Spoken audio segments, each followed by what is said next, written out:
This is a study. And what am I studying? I am studying myself.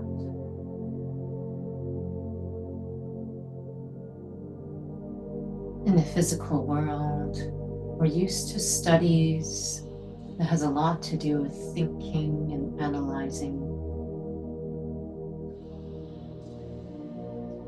At times, most times, very complicated.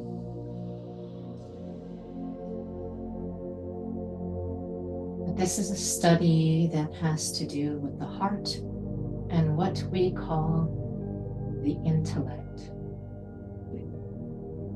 Some call it the third eye. Nothing magical, nothing occult, but this capacity to remember.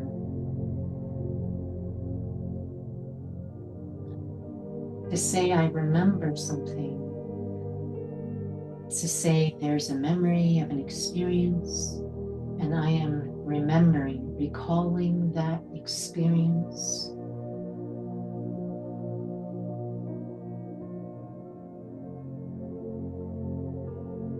So it's not about anything analytical. We also say it's about a study of the heart, meaning it's something that resonates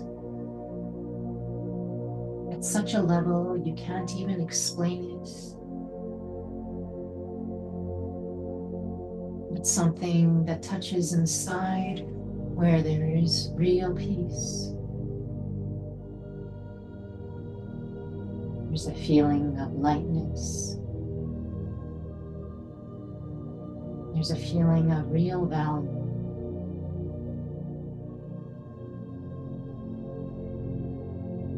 The heart and the intellect are connected. This capacity to sense what resonates with me, what is a deep memory inside, even though it may not seem like a memory. Something that speaks inside feels very meaningful.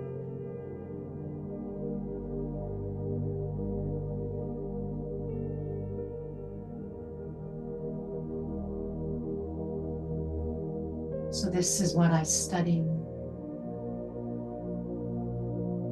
But it's all to do with experimenting, experiencing again and again. The more I experience, the more I practice, even in day-to-day life. What I study, the study of me. The more I experience, the more I experiment, the more it would shift me on a deep level. At the level of habits,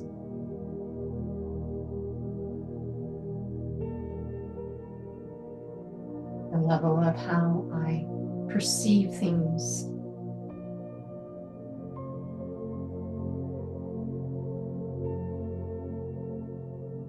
And that image is meant to just be a reminder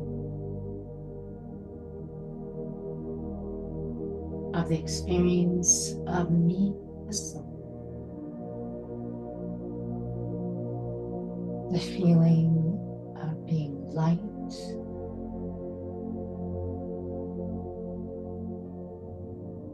of being in simplicity,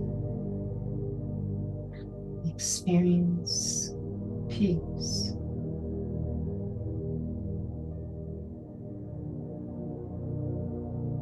And whether I know I am a soul or I'm not aware of being a soul, every soul is sitting behind the eyes, whether they are aware or not.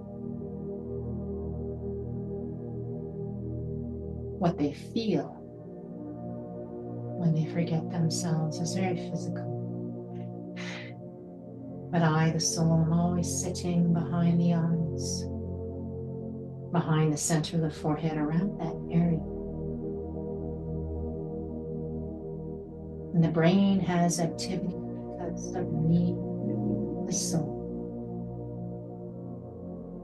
I don't have to picture myself. I just have to be aware this is where I am. And the journey is to feel what it feels like to be me, seated here, because most of what I feel so habitually now is the body, the temperature in the environment around me, whatever the taste buds of anything I feed this body. I'm so used to seeing light and darkness around me, different colors, hues, tones, everything so physical. And yet from the light, I feel the feeling of peace, lightness. And when I feel the taste of something that I enjoy in the food, it feels satisfying. It feels sweet, fulfilling. And when someone smiles at me, or I hear a compliment or encouragement, I feel calm, loved, peace. So in the end, it's the calm, the peace, the lightness. That's actually what I want. That's what really fills me and feeds me. And that's actually what I'm made of. I am just a being of peace, light, calm, love. All of that was actually what I felt all the time. Not because of something I saw, tasted, or heard, or physically felt. I, the soul, looking through these eyes, being inside this body, I used to feel love, no matter what, peace, no matter what, lightness, no matter what.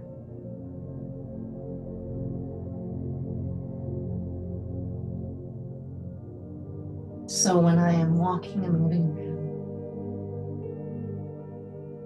if I'm feeling any of those things from anything I see or hear, let me just hold those feelings and remind myself it's me, the soul. I'm feeling these things, but it's not from out there. It's from me, the soul. The things around me just work like a reminder, like a cue. Just helps me remember those experiences. I want to concentrate on any of those feelings for a short amount of time. Always reminding myself, it's me, the soul, feeling my quality of being.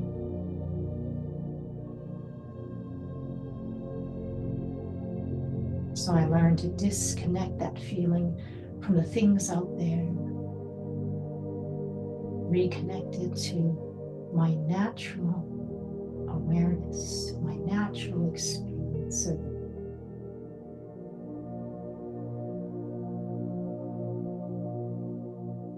I don't have to close the eyes, feel. I don't close the eyes as I walk around and experience life. I've always been a soul, even when I don't know.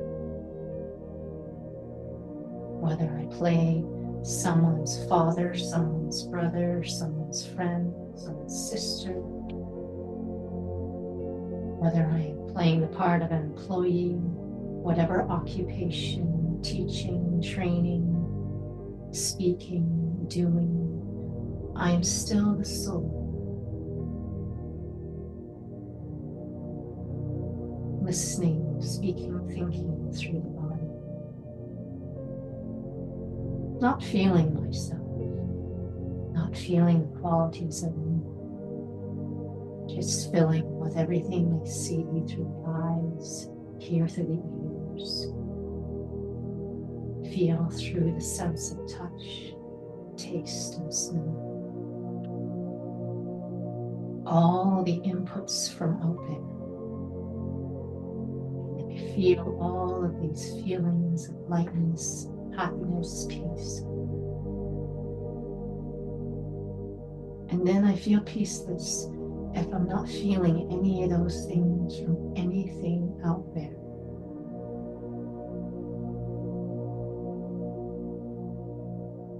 And it's when I'm peaceless, then I start searching. I start to realize something out there that's going to really fulfill me. I might feel a little peace when I'm by the ocean, when I take a break from work, when I have a vacation, but I know that feeling is not going to stay.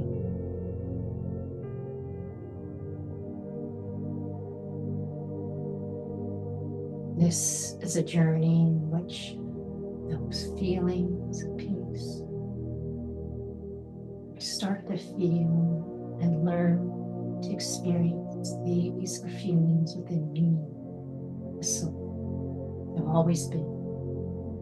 I'm a living being. The source has never been there. They just remind me of these feelings. But I'm learning to feel that these feelings, these experiences are in me. And they are therefore not conditional.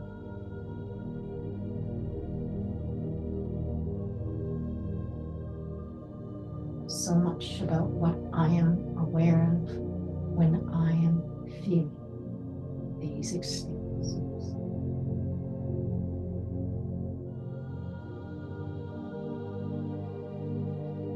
Om Shanti.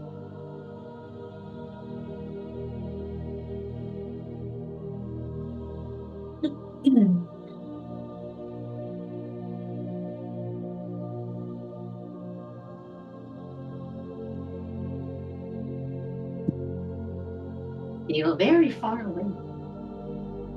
Okay. You want me to move? It's up to you.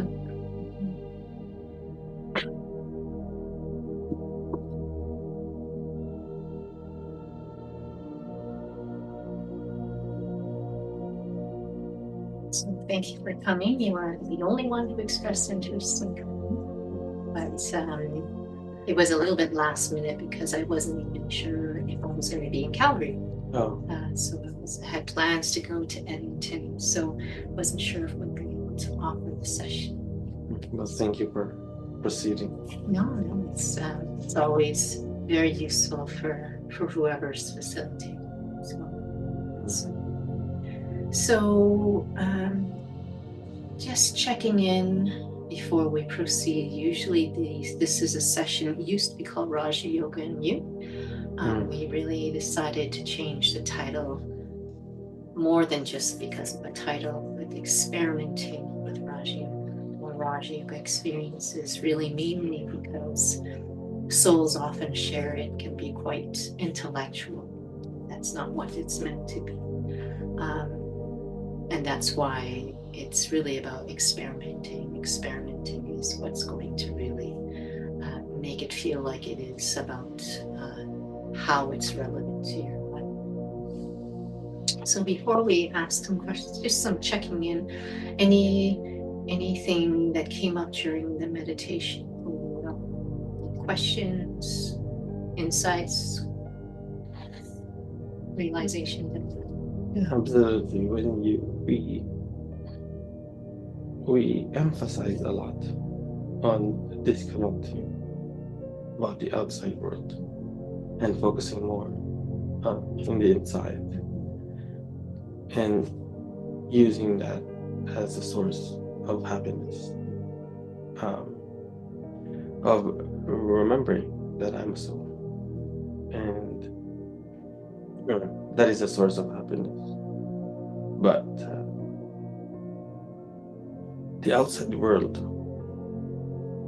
can be a source of happiness too.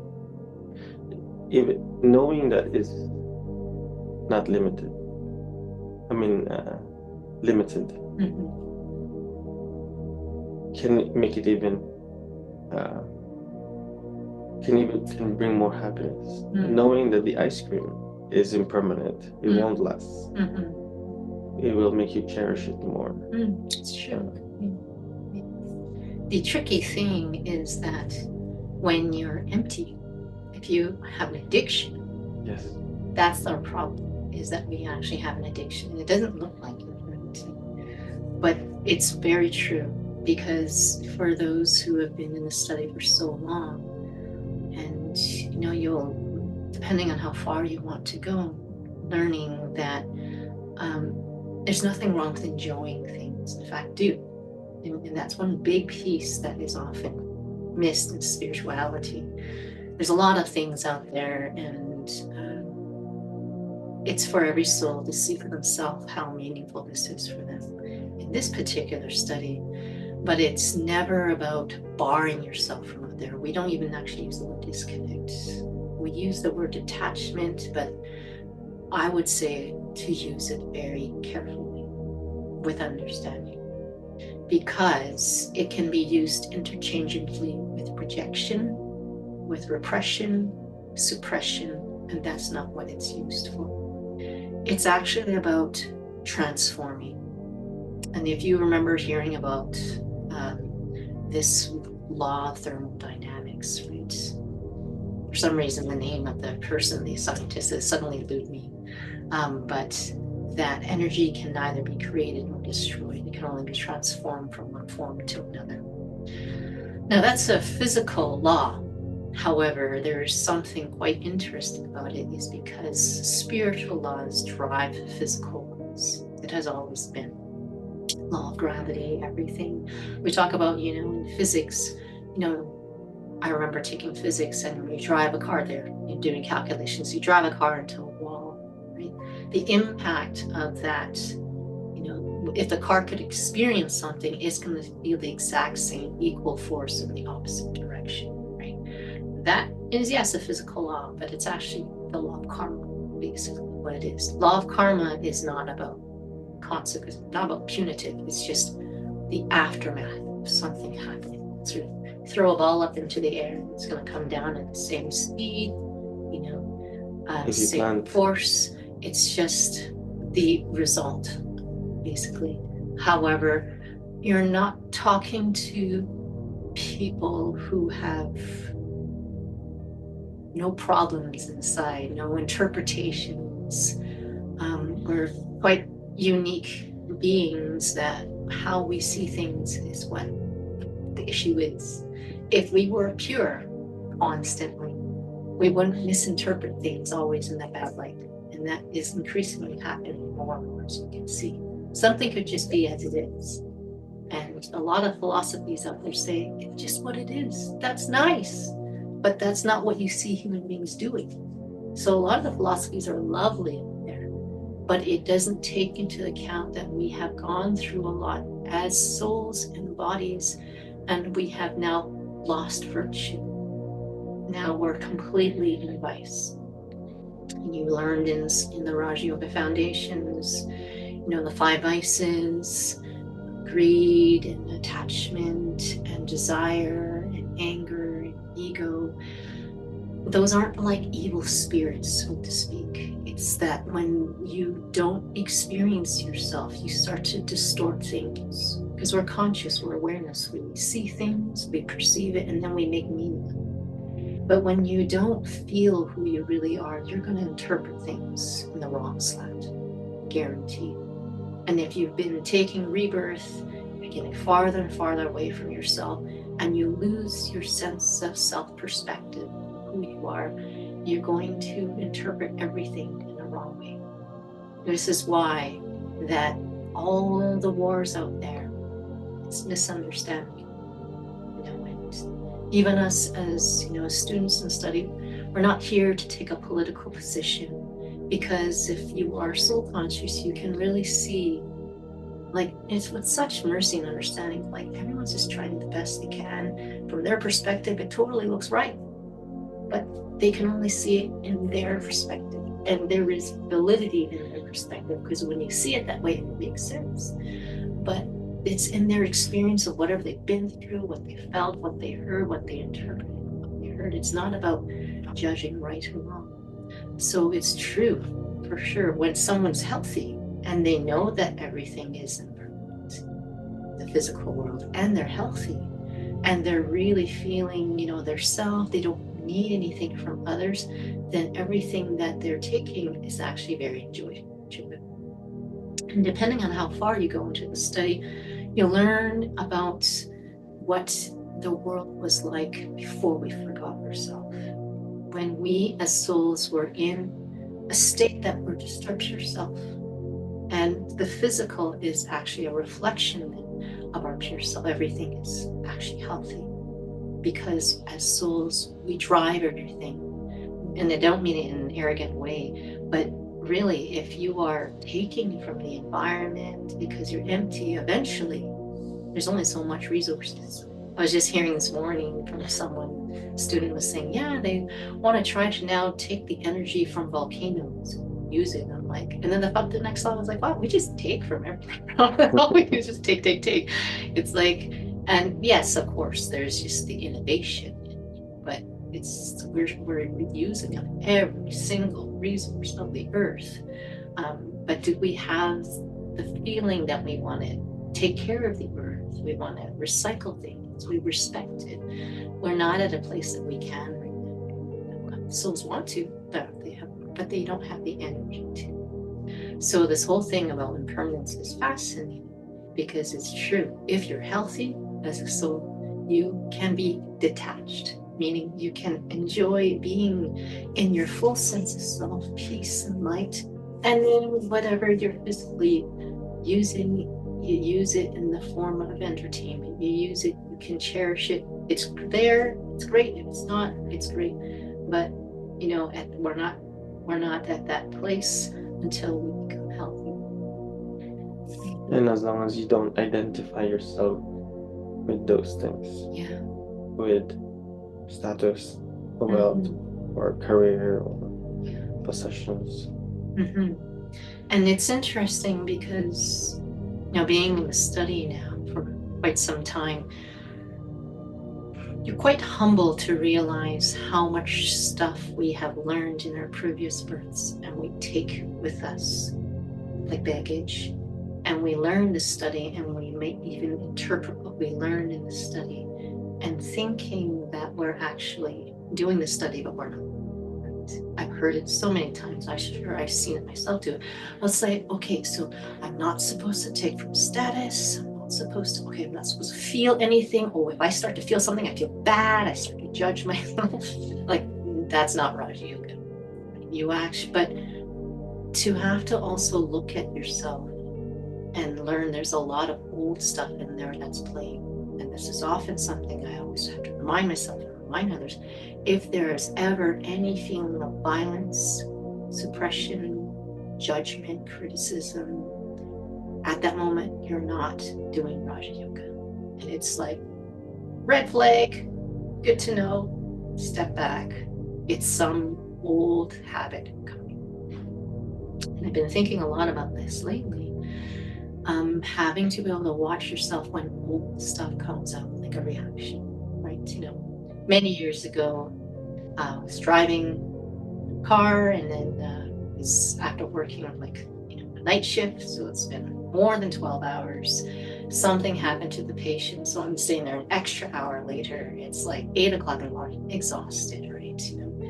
So I got distracted when I was leaving the parking lot and hit lamppost. Okay, car was completely totaled, and I was in the study. Thank goodness. I was already in the study for probably about maybe 4 years.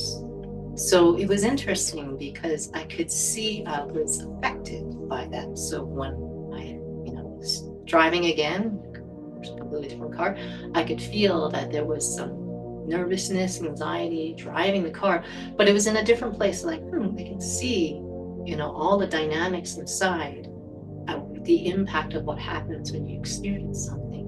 But I would watch it and not engage with it, not go, oh my gosh, this is terrible, and think about it and go into it and talk about it, write essays about it, write journals about it. Because the more you think about it, talk about it, get into it, it only makes it worse, right? And so that capacity to recognize that's not very helpful becomes a natural feeling you feel when you're studying. And so starting to watch yourself, and that was just one example. It's a little bit of an extreme example, but we are affected at this time about status and about anything out there. It's about watching yourself, because there has to be two things that actually happen. Just like a patient needs to get the cure. They need to take whatever the medication is to heal. And so in this study, the more experience being so, that's the medication, because you're feeling your real self, which seems so obvious, but it's not obvious. You want to become yourself again, then feel who you really are. Right? That's the medication. But at the same time, as a patient, they'll also feel all the symptoms of whatever their illness they're going through. Symptom management. So in this study, there's still the old stuff that comes up. It's not like it finished the moment, oh my gosh, I'm so, no, there's habits in there that have been there. Habits can be reactions, habits can be form of thinking. I need to also be watching that with a lot of understanding. That's what you call a detached observer. Detached, that's why I'm saying and using that word. It's not disconnecting, it's not suppressing. It is actually a form of power. It's an art, a skill that we all used to have, just lost it again. Same skill as like someone who can do perfect push-ups. It's something you have to practice, but it's a skill in the sense of being able to watch without getting involved in it, without judging yourself in it, but seeing it with an understanding lens. It's just because this is stuff I've been through. It becomes challenging to do that when the emotions have already gotten high. It's really hard to watch it, but if you can just start to, practice watching that, that's one of the biggest things in the study that is oftentimes missed, taken for granted, and not done much at all. If that makes sense, right? I know you've talked about it as well, some of the Monday sessions, just tracking your thoughts. And as you were saying, being a friend to my mind, that's a huge one. That's a part of it. Any questions?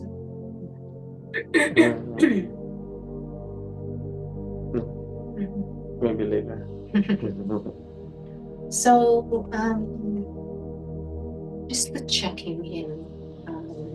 So when did you start? Because you started coming to the sessions and then you took the Raja Yoga course? Yes. Maybe a couple of months after. I think started the Raja Yoga course in November for 5 weeks. First up to first week of December. So maybe I started coming end of September. Okay, so you started coming to the drop-in sessions. Yeah, for meditations. And so how has it been learning about the course in terms of your own practice, just practicing them? I've been meditating regularly, and lately the insight in Raja Yoga course, I've been interested more about love as one of the virtues of the soul. I think it's very powerful. I think it's very important because we talk about relationships, about other people, and about Supreme Soul. So I think it's very important to understand that virtue of Lord. So do you recall learning about the 7 original qualities of this love is one? That is one of them. And it's just interesting you're sharing because what has your experience been like in terms of experimenting or experiencing that quality? It's been a focus for you. Has it been a focus in terms of just reflecting or experiencing it? When it comes to experience, I've experienced like bliss. I experienced like really, really happy when I'm meditating to a point where you're just like tearing and crying. But that's just a regular thing. That's just like a Tuesday for me. Because when I'm meditating, I can bring that experience. Even before when I started Raj Yoga course. You mean when you were coming to the drop-in sessions or prior to the drop-in session? Prior to the drop. But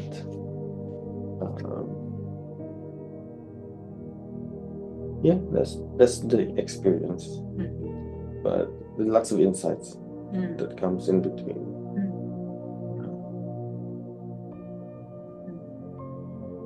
Raj Yoga is a combination of both experiencing and realizing. And ultimately, what we're having to realize again and again is that I'm a soul.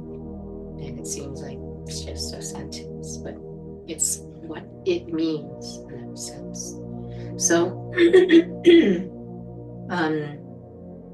in terms of course, say the Raj Yoga experience, or maybe changing up a little bit, just maybe focusing a little bit more on experiencing versus, and then based on that, moving off to something a bit more in terms of application to lifestyle as well. But the original Raj Yoga course, there was really 4 things that was really important. And the first thing was really about just, when I use the word course, I don't mean like take a math course, take a language arts course. When I say course, if you've ever heard that word, so what course are you going to take when you're going to go from here to end your journey? What is that course going to look like? That's what course, that journey. And the reason why we use that, because I don't know if you remember learning in Raj Yoga, there's a purpose to Raj Yoga, and sometimes we forget the purpose of Raj Yoga. The purpose is peace and happiness. And that's what Raj Yoga is for. And the thing is that's what the course is for. That's the course that I'm taking, is that I want to have peace and happiness that is actually not temporary. And it's so easy to forget that. And so there's a phrase that we often use in Raj Yoga, aim and objective. And have you ever heard this phrase before, aim and objective? You might have heard it other places, but aim and objective is relevant in anything you do. And to know both of them are essential, and am I actually clear with both? And usually, have you heard of Monopoly? The game. So, yep, that game. So use that. The objective is to win. Basically acquire as much property so you can earn as much money as possible. That is the objective. But the aim is different. The aim means the means to win. How do you win? You have to roll the dice. You have to choose what property that you're going to invest in, and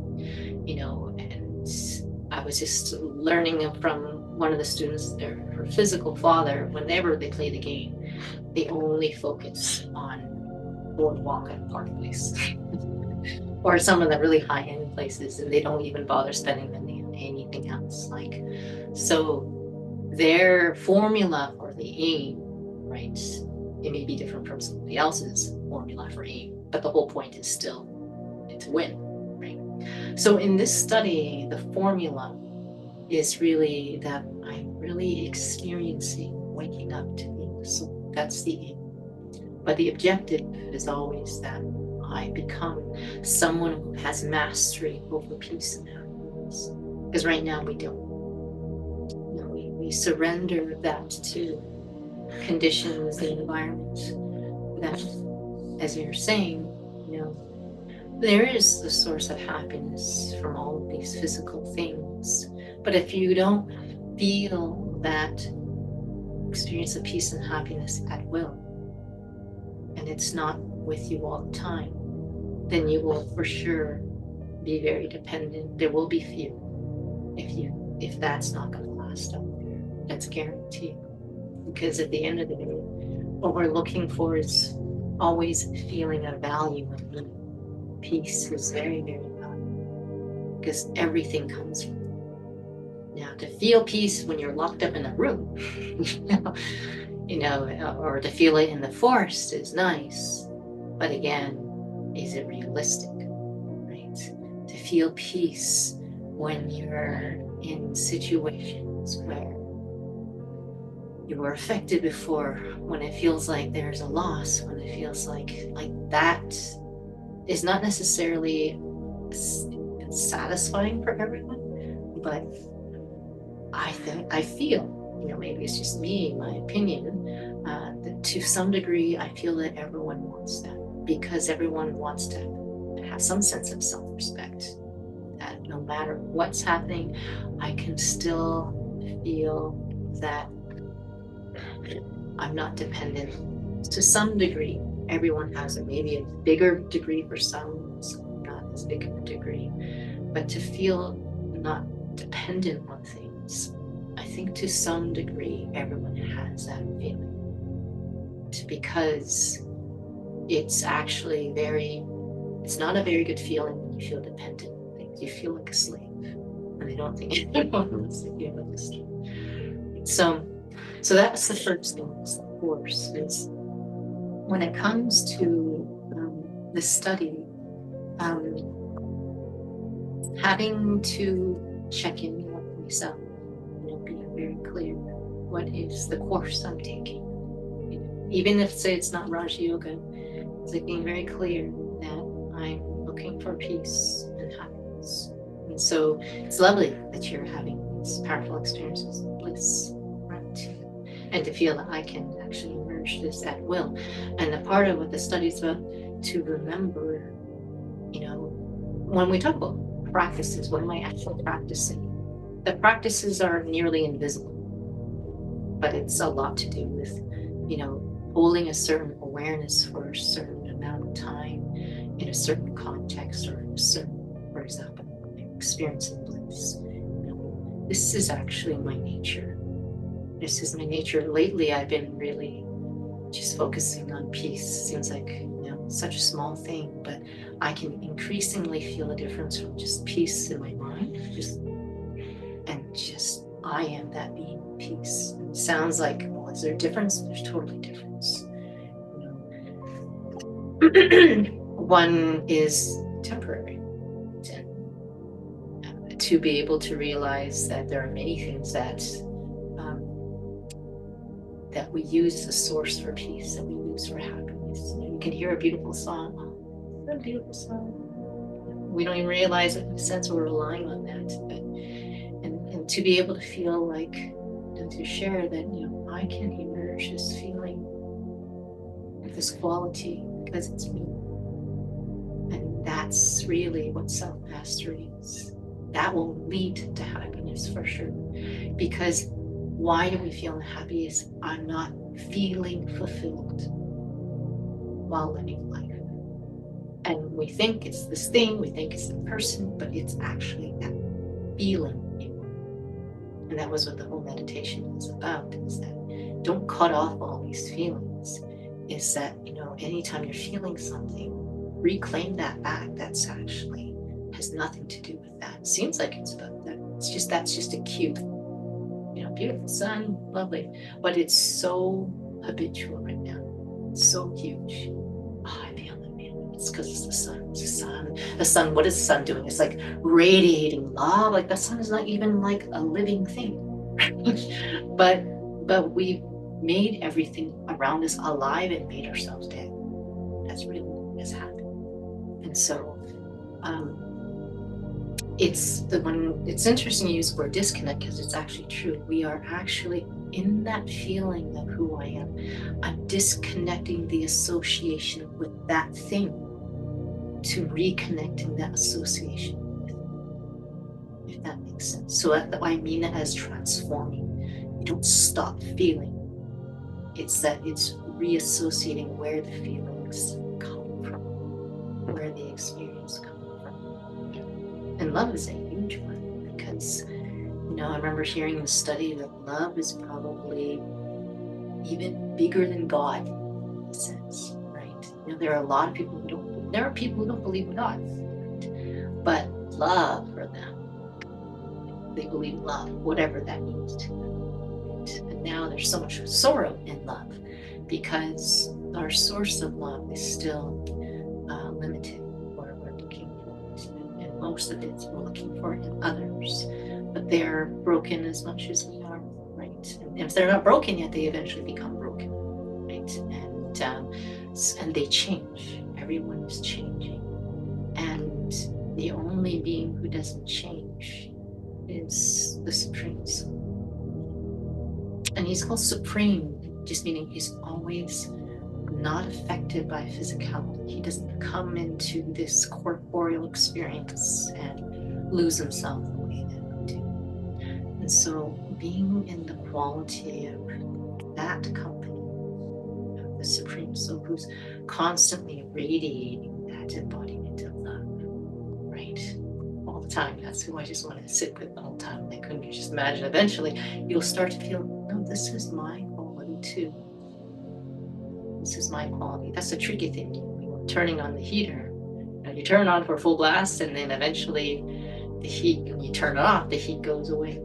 You go around a fire, it's nice, but the moment you walk away, it's cold, because that was the source. Now, the big piece again about course, aim, objective is getting back my sense of peace and happiness. A part of the aim is, yes, really experiencing me as a soul. But my spiritual parent actually plays a huge role in this. Reason why is because we don't realize we define ourselves so much by things around us. We don't realize that we're doing it. Right? If something happens, we can interpret it. It's such a, like, two people could probably have the same experience, right? And how they perceive what happened is very different, and you probably know that. Depending on what weaknesses we may have inside, what our past experiences are like. You could have two people who, we had one soul actually who shared that they like to sit in the back because something negative happened when you sat in the front in school or something like that. So now he doesn't like to sit in the front. Something small like that can really just shape how we experience things, right? And that's just one thing. So to really experience that I am not defined by physicality is no small thing. What kind of car do you drive? Chevrolet. Chevrolet. Is it a truck? Is it a sedan? It's a sedan. Did you have another car before? What kind of car? I had Pontiac. Was it also a sedan as well? When you got your new car, did you feel like, you had to get used to the size of it? Yeah.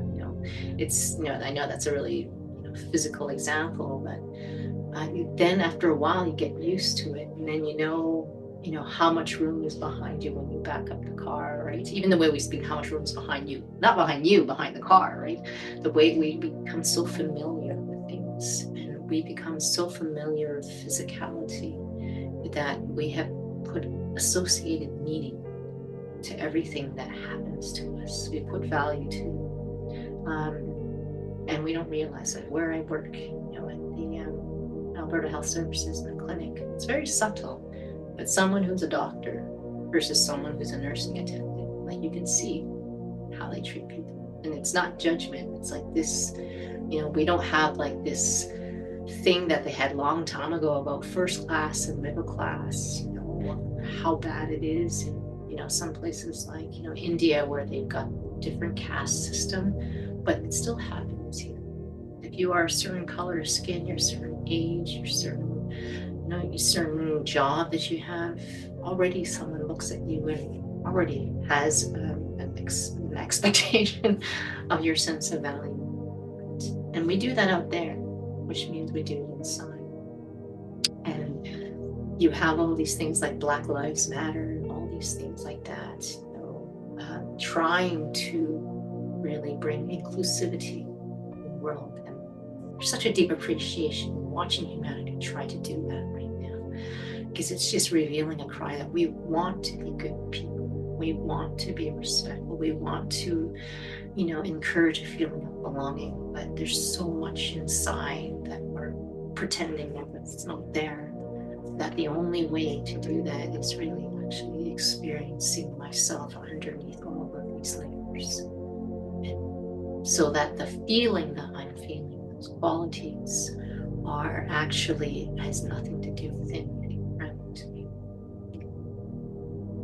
So, as you learned about the 7 qualities, one thing, now because we're talking about experiments in Raja Yoga, one thing that can be very helpful, now we're talking about different practices, is during your meditations, right now your focus is on love, right? Is to experience that. One thing that you might want to experiment with is like, how do I feel that feeling of love, right? I heard from another student, and I believe was more than from the student, but the basis of everything is actually peace. Is that when you first experience real peace, it's your natural nature as a soul, you can actually feel all the other qualities as well.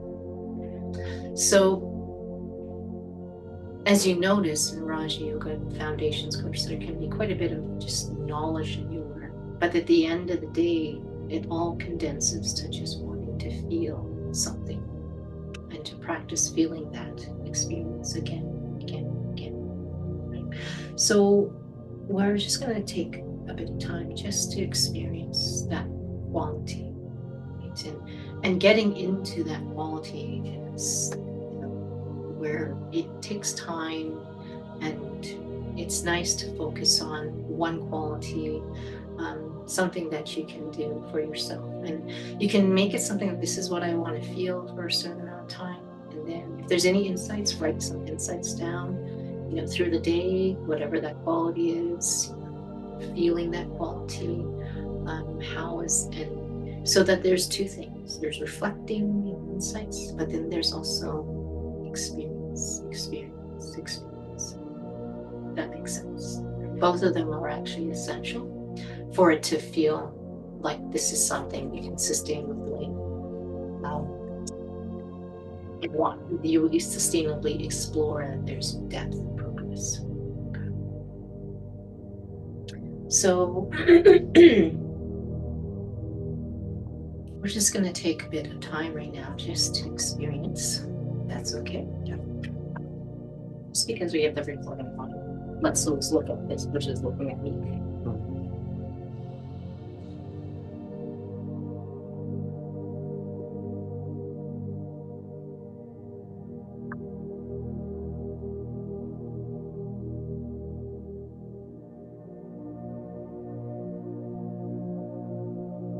There is value in taking time to sit and have solitude, stopping what I'm doing, only because I've become so used to doing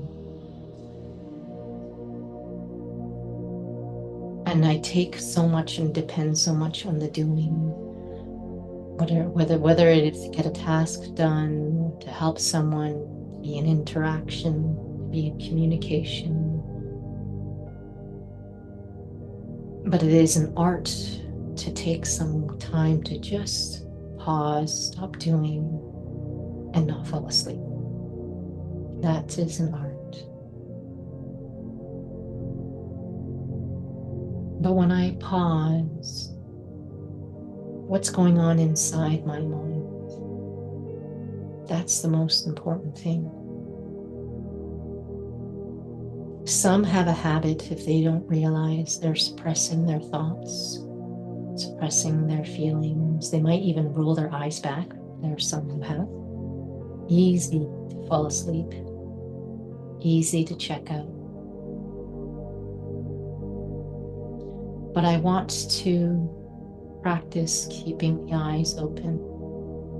I can look at the point of light as a point of reference, but not for visualization, but just so that I stay awake, or I can look at some other part of the room, because I'm learning to practice that I can shape my thoughts without having to move away from the world. I'm learning to shape my thoughts without having to move from the world.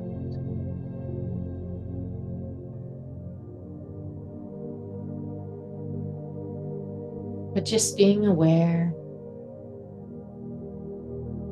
being very gentle with myself, that I have this quiet time right now where I'm not playing any job or roles. Not someone's friend, not someone's confidant, not someone's brother or mother or sister. Not for someone to be dependent on me right now. Not some sort of job that I may go to whenever I have a schedule, a work day. It's just me right now. And that what I really want, what do I want? I want life to be much more simpler. I want to be calm inside so that I'm not affected by everything around me. I want to be someone who can be stable. I want to feel love. I want to feel peace. When I just take a bit of time just being very clear, what do I want in my life? And it's not about listing a bunch of things. It's about even slowing it down even more. I want a life that's peaceful. I want a life where my thoughts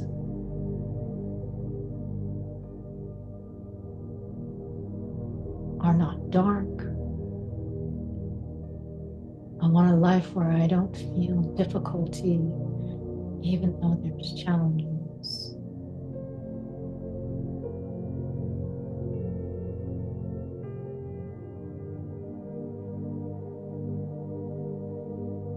I want to be able to be at peace, no matter what I'm doing.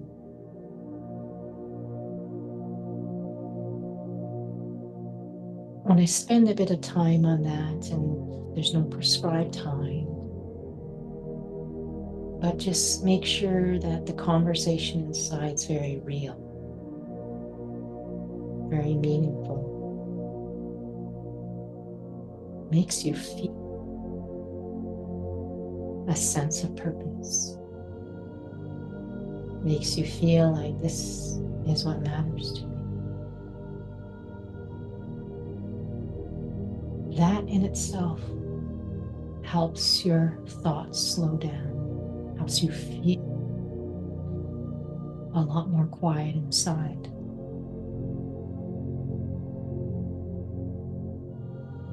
And you start to also feel what I want. It has nothing to do with the rules. It has nothing to do with anything I'm doing. The objective feels very clear. Feels clear. If I'm really having a meaningful conversation with myself of what matters, I will feel different. I'll feel determined. I'll feel I won't give up. I'm doing this for me.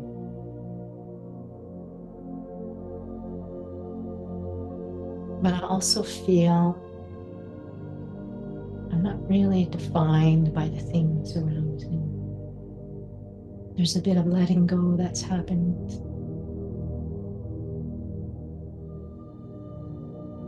I'll feel a bit more stillness.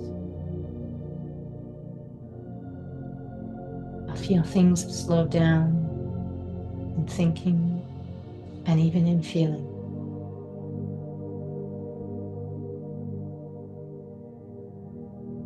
And then I start to have thoughts to nurture my awareness of who I am. It's because I am not this body. I am a being of peace. The very definition of me is peace, is light, is love. Even if I don't feel it, actually just be aware that what fills me, what feeds me, what defines me are all the invisible things. Just like a physical orange, its very makeup is orange juice. I am a being inside, a being of consciousness, a being of vibration. The vibration of peace, the vibration of love, the vibration of light. I'm the being inside. This is why I want peace so much.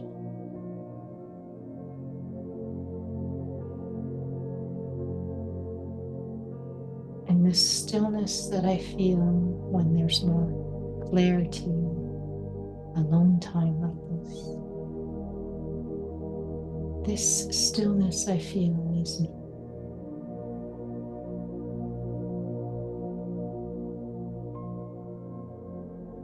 It's not about anything out there. It's not something that I just imagine. It's actually my own presence and feeling.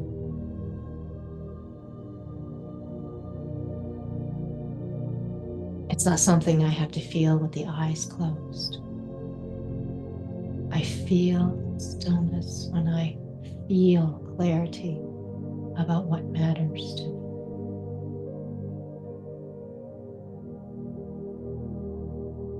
me. It comes from the power of being clear, the power of understanding my heart.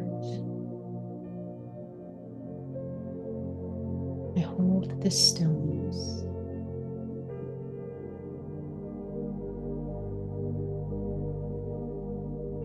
Like it's oxygen. It feels calm to be in the stillness of me, the soul.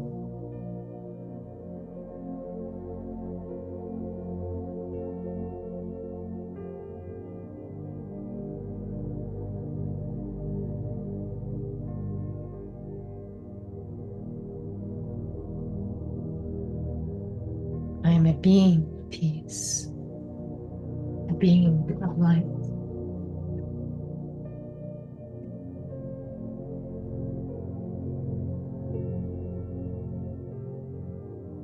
And I don't need to keep feeling this stillness, thinking it's temporary. Remind myself a couple of times, I am experiencing my own presence.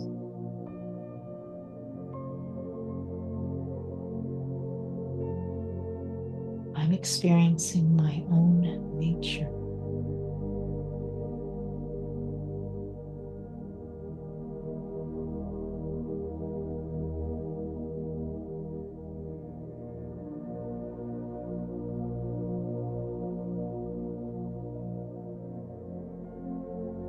Stillness even allows me to even breathe in a peaceful way. It's not the breath that gives me peace, it's actually the being of stillness. I'm the source of peace.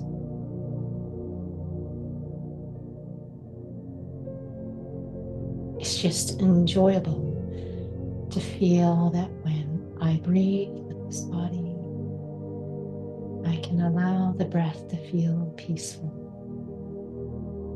It's actually very enjoyable because I'm feeling my experience in the body, the experience of breathing.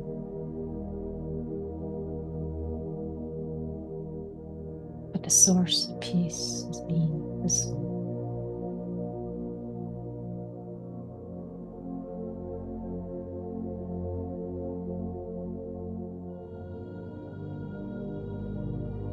I soul. This is my nature, it's peace. My mind feels calm. I feel calm. And this peace has nothing to do with anything out there. It's just who I am. I've been looking for this feeling all over the place. And ironically, I've always had it, but couldn't access it.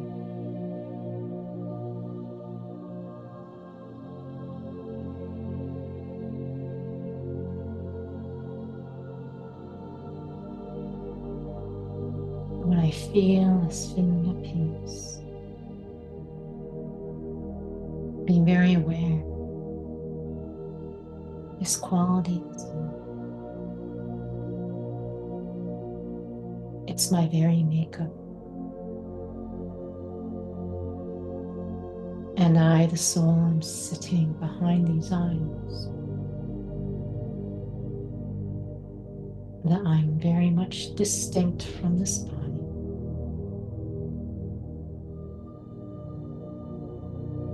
And I can't really feel I, the soul, am separate from the body unless I experience myself. Because I need a different feeling about myself to really separate myself from something I was so familiar with.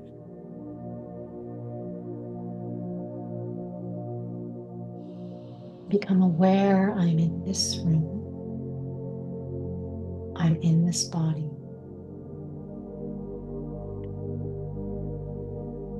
And just loving the feeling of peace. The feeling of being the being.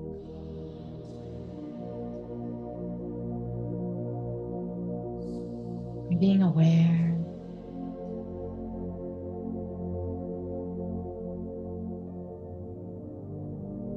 There's me, the soul. This body.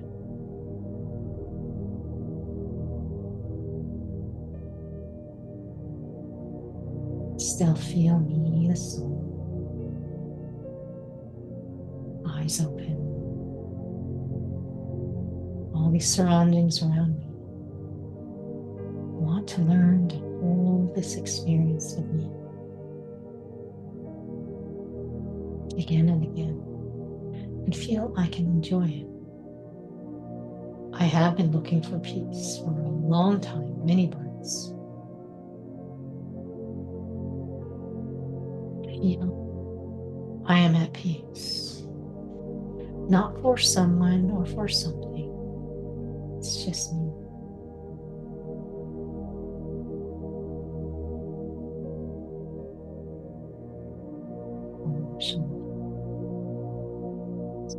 And still hold that feeling.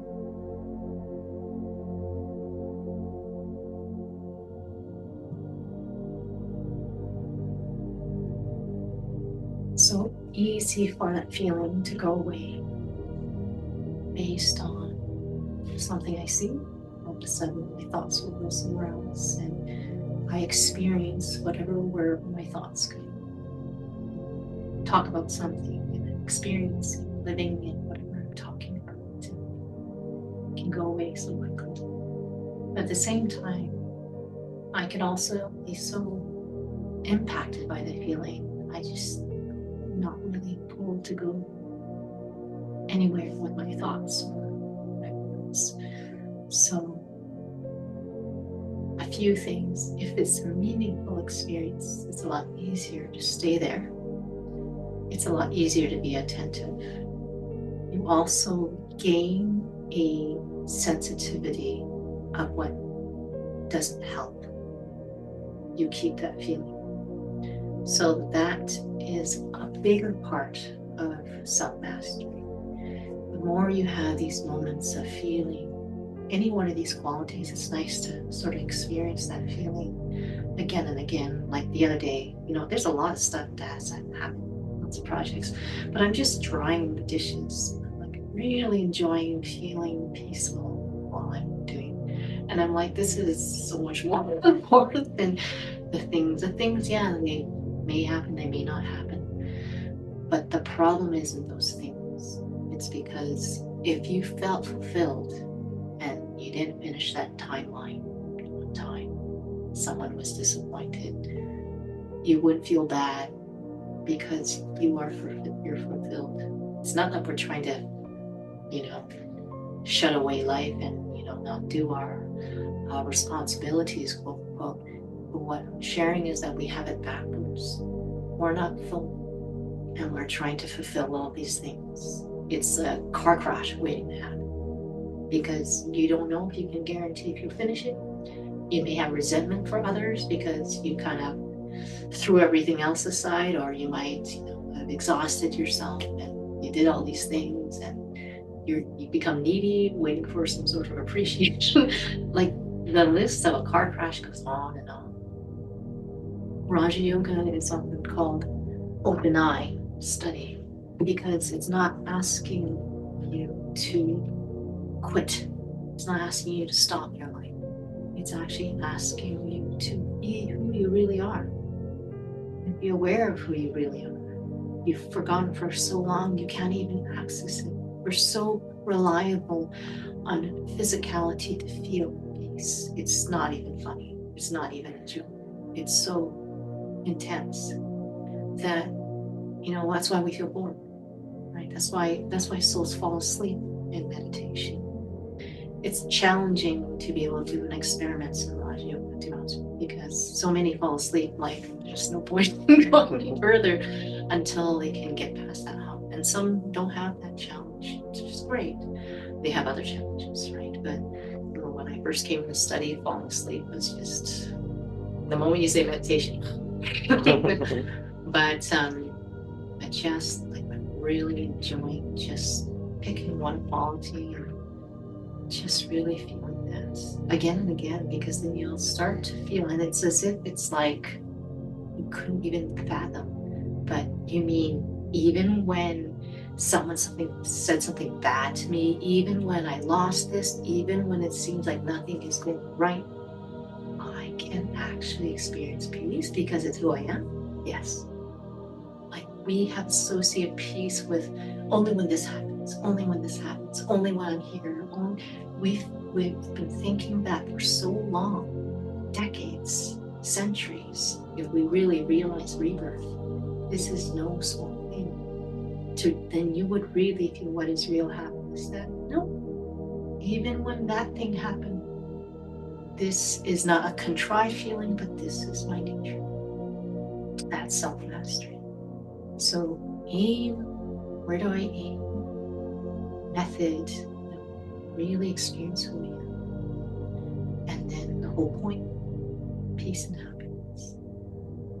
So that's a big one, is accumulate the experience of one quality or another. But transitioning into that is, I would say, sometimes the challenge. Oh, I just want to feel it right away. And sometimes it's easy to, right? Sometimes it's a challenge. We're speaking to someone today, he was at work all week, and then he comes to class, and it's like as if nothing is sitting in, because I've been so busy, keep thinking about work and what I have to do, all my deadlines and stuff. And then it took some time, but afterwards, like, you could feel something shifting inside. And then, so sometimes it takes a bit of time too. And sometimes I do need to know what I need. Right? If you notice, we were creating a bridge in the meditation like we did earlier. Was the bridge we created was, what am I looking for? So it's a meaningful conversation inside. And because I'm sure you've had these conversations with others where, I'm having a very meaningful experience, Raja Yoga is meaningful to me, or whatever it is, my meditation's meaningful. When you're there, you're just talking, you're living the experience, right? You're really being very clear, this really matters to me. That's what you can call like a verbal meditation with someone else. But I need to learn to do that with myself, right? Because it's the power of understanding, the power of clarity. When you become very clear, what you're doing is, it becomes very clear what matters, because you're living it, you're remembering. No, even if you're not feeling peace, it's like, this is what I want. You silence a lot of stuff inside without forcing it, right? So that's one thing to be aware of, is that what's happening in that first 10 minutes, I don't know, 20 minutes, 5 minutes, or whatever it is very important. The quality of that is very important. Because what I've noticed, many have shared and you've seen, many fall asleep because that time frame is not being used to be meaningful. Kind of like an airplane has to take off. If it's not a long enough runway, it's not enough speed, they will not get up. If there's obstacles in the way, huge boulders, no way that plane's gonna get off the ground. So in a sense, I have a runway inside the world. What am I gonna do with that so that I'm going to have a meaningful experience? And so from peace, you will be able to actually experience any of the other qualities actually. And I was in this, I'm not sure if you're aware, but I know we sent it out to all the graduates. We have the interview with the Raj Yogi. And it happens on the Tuesday evenings online on YouTube. But I was interviewing Sister Julie, so she's one of the other students here, who's been in the study for almost just a bit more than 30 years. Right? And one of the topics we were talking about was detachment, actually. Detachment is not disconnect. And you will learn to judge for yourself. Can I tell I'm pushing others? Am I trying to avoid? Am I even physically trying to detach? Because someone says, do. So what is soul consciousness? You step outside your body. It's, again, a very physical thing. We keep using the body as a reference. That's the issue. Sometimes we say, I'm a soul sitting on the center of my forehead. Like, the way, and it's not about the words as much as when you start to feel who you are, you start to feel sensitive. Which one are you making a reference? You or the body? Right? It's because before, when it was just me, the soul, I never used the body as a reference because it's just me. Now the body has become a reference. So I can't force myself to change the way I talk, but I could be more cognizant of how I'm using my words. It can keep me stuck, right? But, just taking moments, practice to accumulate So that was one of, we often call this course the 4 C's, the Raja Yoga course. I changed it up a little bit. The first one's course. The second one is clarity, which we were doing during the first part of the meditation, is being very clear about what you're looking for. And then being very clear in who you are. And that happens with what you're talking about or what your thoughts are. Because the quality of what your thoughts are, you're not trying to talk yourself to an experience. As we mentioned in the first reflection, this is all about waking up in awareness. So awareness isn't woken up unless you have something that cues it, right? Kind of like, Eric, it's almost 5 o'clock, you have to go somewhere. Oh, right, it's a cue, right? You're cueing something inside. But a big part of it is timing, is that if it's not your time to wake up, someone can tell you all sorts of things, right? That's why we often say, let the reason of you taking the course or coming to the center or doing anything in study, let it be because you want to do it, not because someone else. Because there are sometimes when parents say, I want my child to come here because I can't deal with them anymore. Right? Like they are not practicing, but they want their child to practice. Even they're already in that consciousness that this is my child, that doesn't help. Or they're taking the course and it's all about trying to change someone else. And it's not going to work. Because that clarity is really important in terms of being very about why I'm doing what I do. Why is that? Because we often talk about in the study the power of the experience. So you have experienced bliss, you were talking about, I know love is increasingly becoming something in your attention. To feel that, when you said it's very powerful, you probably notice it from your insights that you're having. It's something that we have to feel for ourselves. You cannot feel love for others or give love or mercy to others unless you feel love for yourself. It is impossible, or it's contrived, or it's forced, or it's a distraction, or it's something you prove to yourself. I'm a loving being, and we want to be, but it's more that, do I love myself? So that's the power of what we call experience or yoga, the power to experience. That is always going to trump everything. Right? It's always going to be what heals you to get back to your whole self, is to feel who you really can.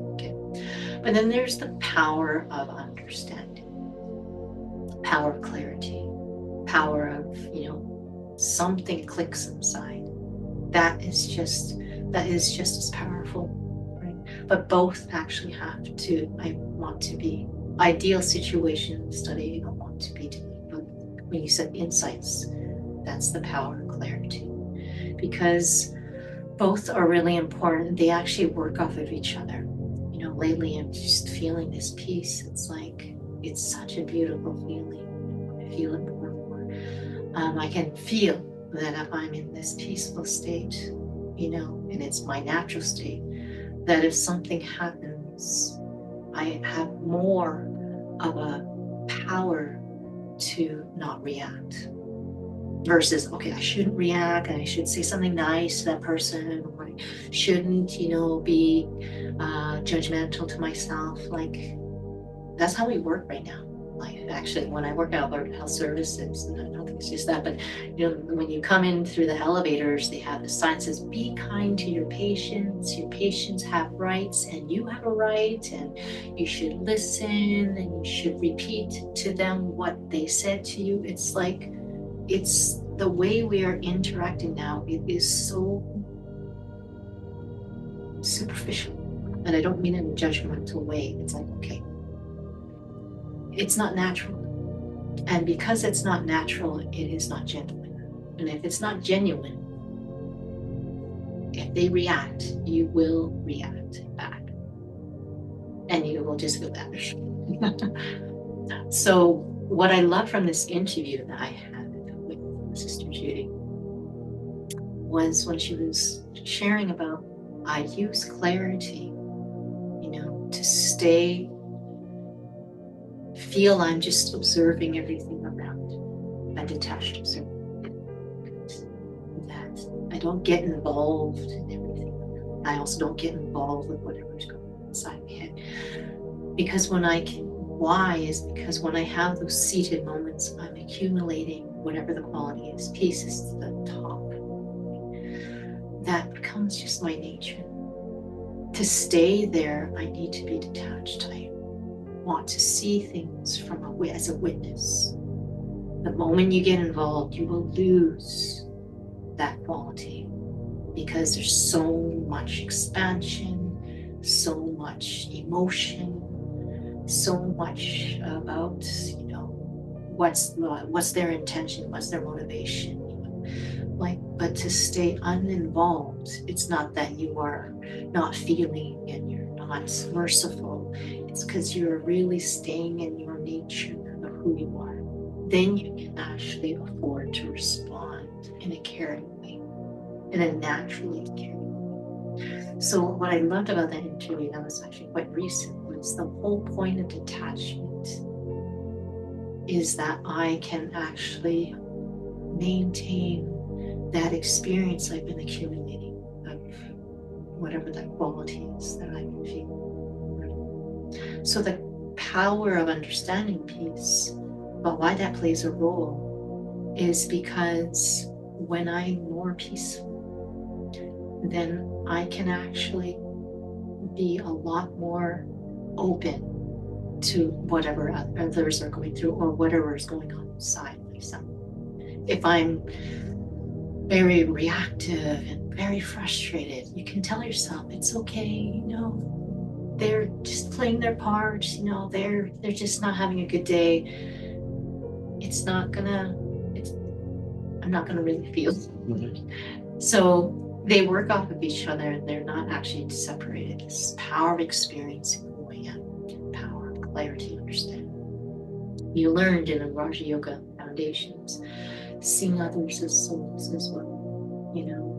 It only becomes meaningful on a deeper, real level if I can really feel the quality of who I am.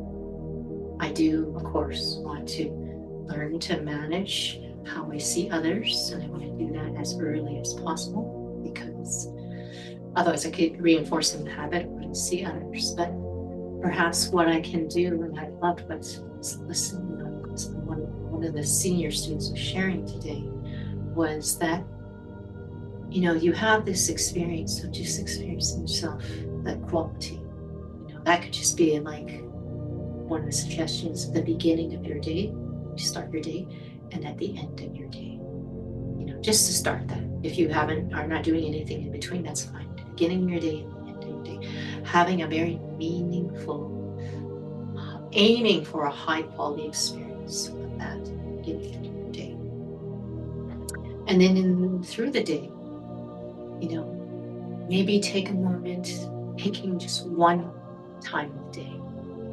It could just be 5 minutes, trying to stabilize in that experience of who you are. And then for 5 minutes, just watch your thinking from that place. Watch your thinking from that place. That's like a drill. Like, where your workplaces, they probably have fire drills once in a blue moon. Your schools have fire drills where they practice, the drill. Go through this door, you're in a file in a line, and you don't speak, you know which door to go through. This is what you do. Put on your shoes, don't take all your other stuff with you. So there's like a drill, we call it a fire drill.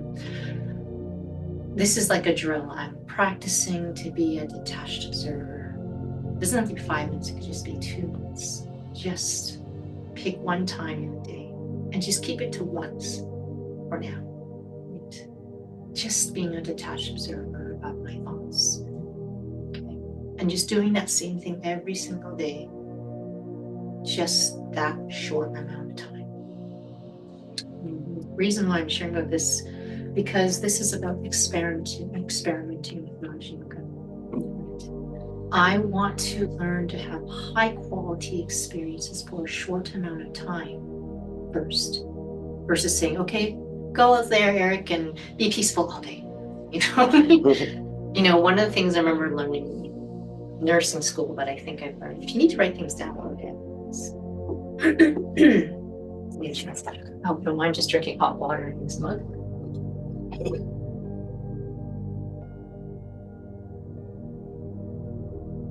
And I'll send you this recording so you can go back to it. No, I won't do it. I will not be writing anything down. Maybe some of my questions later. But I'll rewatch that recording. Yeah, sure. And just reach out to me, but then we'll see you again tomorrow. If you not saying you have to watch the recording tonight, but I check the emails, so you can always just email if you have questions or anything about that. But the whole point is that it doesn't end after tomorrow. The most important thing about Raj Yoga, how do I sustain myself, right? And it's the experimental part that is really to sustain. So we talked about, let's just do a bit of a recap, is I want to make sure I have conversations with myself in my meditation, about the course, aim and objective. Just having to be very clear inside of myself. Why am I doing this?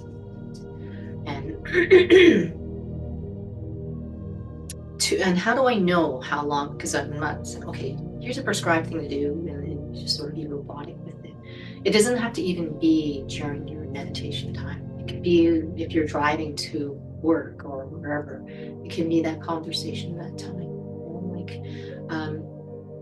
But the basically, in a nutshell, I want to revisit that so it's meaningful pretty regularly. What do I want and how do I want to get it? That's what aim and objective means. What is Raja Yoga for? What do I want and how do I gain that? It's fascinating. We have to remind ourselves with all the regular students, we have to remind ourselves, it's only when I feel who I really am is it really going to be healing. It seems very obvious. If it's an orange who thinks it's a cherry, the only way it's going to really come back to being an orange is it feels itself as that identity. Right? And that is a very physical thing. Maybe he has to drink orange juice or whatever. But for us to really feel who we really are, what we really are, is really the answer for everything, because you heal, you get all your capacities back.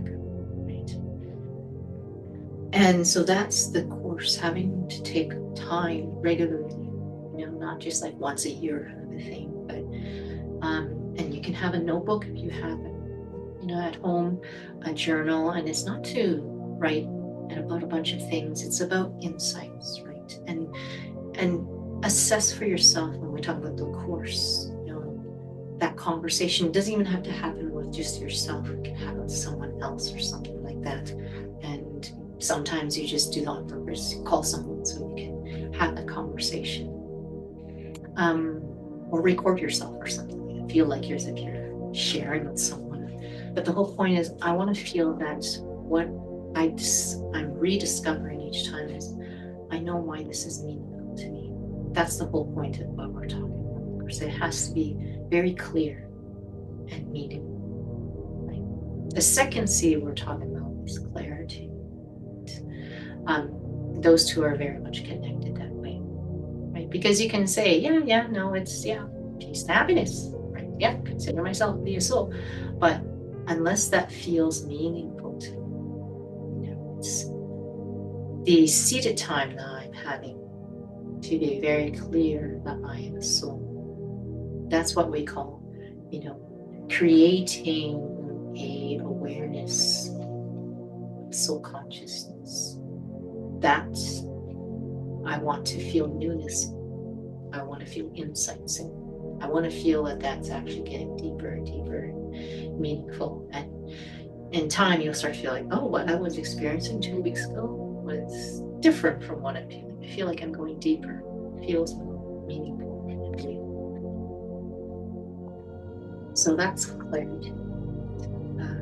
There's another one we mentioned about, but we won't go into it now. It's about commitment. We'll go into that another session.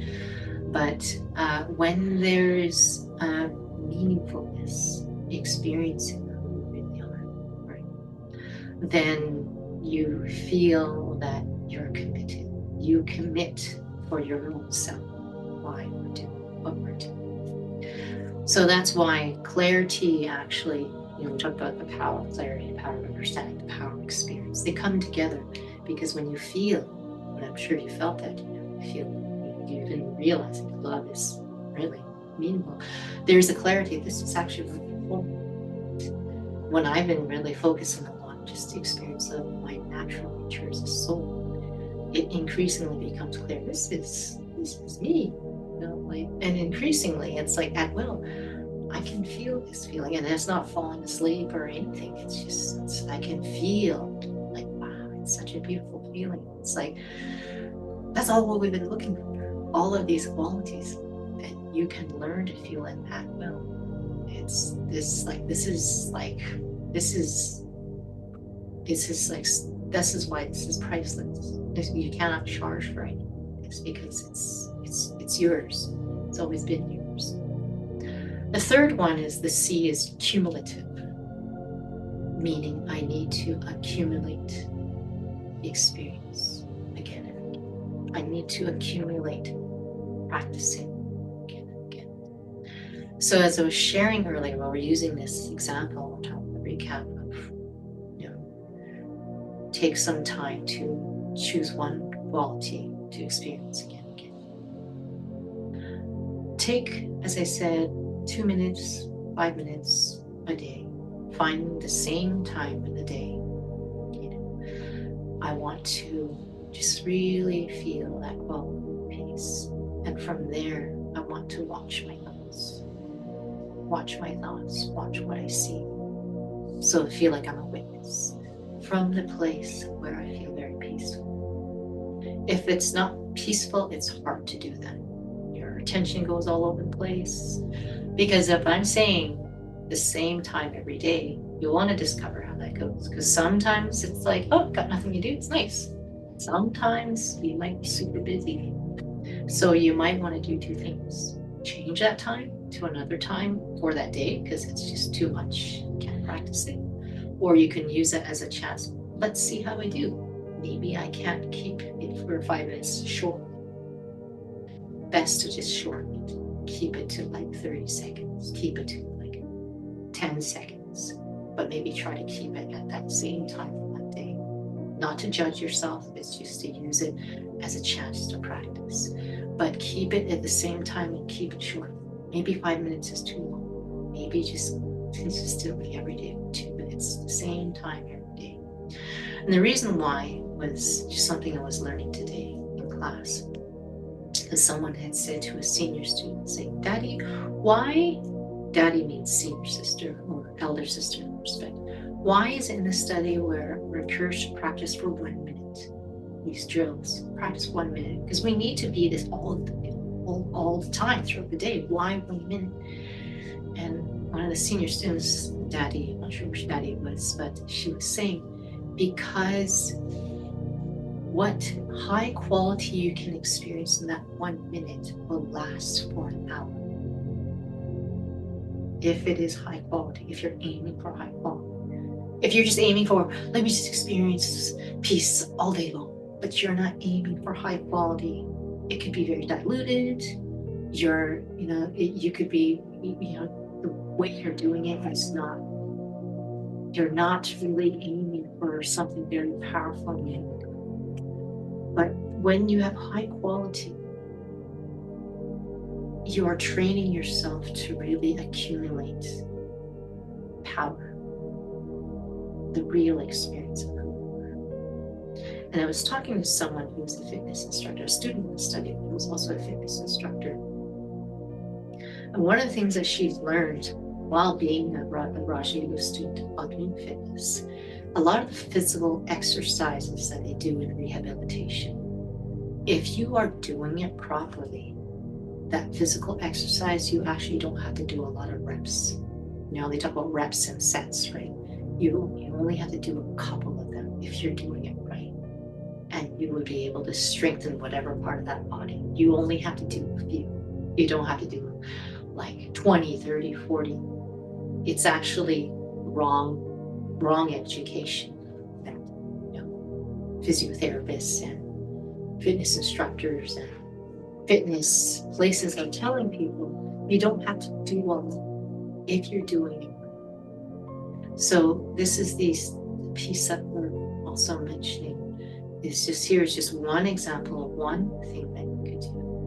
Is just practice stabilizing the experience of peace for a bit of time. And then from there, learn to watch your thoughts. The state of peace you're feeling helps you to watch your thoughts from a healthy place. And if you're doing it for a very short amount of time, you're doing every single day, you are actually strengthening a capacity in a very high quality way. And it's also then something that it's attainable, it's realistic. If I told you, okay, I want you to practice that 2 hours every night, it's like, you probably in your mind, okay, that's impossible. So little practices, and keep it very few and just consistent. Because if you are consistent for a long period of time, it just becomes very natural. And then you can introduce another practice, because these little practices are not isolated. It affects you on a very holistic level. It will affect you in terms of other times in your day when other thoughts come up, and then you'll start to feel you have the capacity to be an observer of your thoughts. So that's why in the study, we often use an example of a diamond. A diamond is very rare, deemed to be very physically valuable. That's a physical example. But we often say that the study of Raja Yoga is like a diamond light, because if you just focus on high quality, short periods of time, what it can do in terms of increase your capacity as a soul, it's phenomenal. Any questions? In terms of practice, there's not much questions. Just in the teachings, we are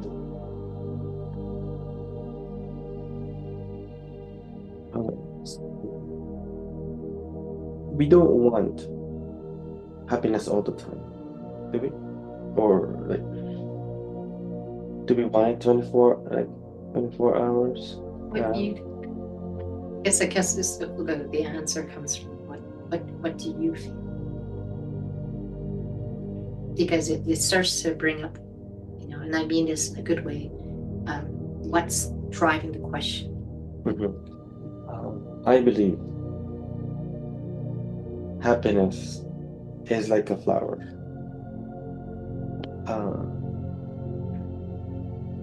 But some suffering, some problems that are the fertilizers that we can transform and use to create happiness. But you said we're not suppressing those things. We are handling them better. So maybe that's what transforming is. For example, you feel lonely or anger. You don't meditate and try not to feel lonely. You say hello to, it's like a visitor. Some visitor you don't want, but you have to talk to them. And you say hello loneliness, or hello anger. I know you're there, and yeah, you're acknowledging it. It's actually good. I had the situation where I know I was a student who had some health issues. So she was in the hospital for a bit of time. And my schedule was quite full. I had not had a chance to go see her, but a lot of other students had come to go visit. And there was one day when a student was, scheduled to go, she had promised to go and visit her. And something came up that she didn't have to go. Somebody else was going to go. I said, you don't have to go today. You can't. But she's like, no, I want to go. And I could feel the thoughts inside, for whatever reason, interpreted it like saying, like, how about me? Am I selfish that I'm not spending any time to go see her? Right? Just how the way that vices work. And then the next time I was like, maybe just right now, I don't really feel like I'm able to visit. It was just acknowledging what's going on. And it was actually a very liberating feeling. It was just, okay, so I don't feel I have the time right now to visit. Acknowledge it. Don't sit here and say, well, I don't have time, have to try to prove something to someone. I don't, like make a list of excuses. It was just, I just don't feel I am able to right now. And it was a conversation inside my head. But it was actually very liberating because it wasn't judging. It was just sort of pointing out the obvious. I'm not pulled right now. I just have a couple other things going on right now. I'm just not able to, instead of feeling bad about it. Yeah, it's an art to be able to transform what's going on inside, which is different from engaging with it and battling with it. And that, the more I practice, I get better at it too. And sometimes, most of the times too, is that, as we talked about, there's the power of clarity, the power to experience. What you're doing is actually experiencing pure self. So we often call that purity, right? That the more you're actually experiencing who you are, you're healing, you're becoming pure, purely human soul. That power of purity has its own impact. When we were pure souls, our capacities to know what was not right, to know what was harmful, to know what was not useful, to know that what was expansive and complicated we don't need to go into, we had that capacity very natural. The capacity to be a detached observer, because there was nothing in us that was actually foreign. To feel that I'm separate from this physical world, to feel I'm separate from the doingness in the world, that was very natural before. But it's not something that we have mastered right now. We've just lost that capacity. But when we feel more and more ourselves, we accumulate that experience, you actually start to have this natural capacity to sense when something doesn't feel right. There are like different powers or capacities we have. It's not magical, it's not occult, it's not, it's just naturally who you are. Kind of like saying if someone who has core strength, physical core strength, they would be able to lift a heavy box in a safe way. Someone who's physically doesn't have a strong physical core, they could really easily hurt their back, right? They could strain something. So someone who has a strong core with proper education, right? In this study, strong core is the power of experience, the power of yoga, the power of experiencing who I am as a soul, right? And we'll talk about more tomorrow and about experimenting again, that connection with my spiritual parents. Being in that safe wavelength with the Supreme Soul, my spiritual, my parent. The whole point of that is that it really helps to amplify healing. It's being the why is he have to be part of the equation? It's just we're so used to being colored by others so much. Is one thing that vibration from others is not the real thing. But the other thing is that to constantly be reminded who you are defined by. This, he is like a mirror of who I really am. But we've been using everyone else around us as our mirrors. Someone says something to us, well, that's what I'm like, you know. This happened to me when I was a child, that's what I'm like, you know, this happened to me at my job, and I lost this. So we keep using everything around us as mirrors of our sense of value, our sense of self. You do that long enough, it totally makes you physical conscious or body conscious. You feel physical. Everything we use as a reference is physical. So it'll just make you feel very physical in the experience. Even though we're beings of consciousness, we can't be seen. We're sitting right here. We're just beings of light awareness. Whatever I'm aware of shapes what I experience in myself.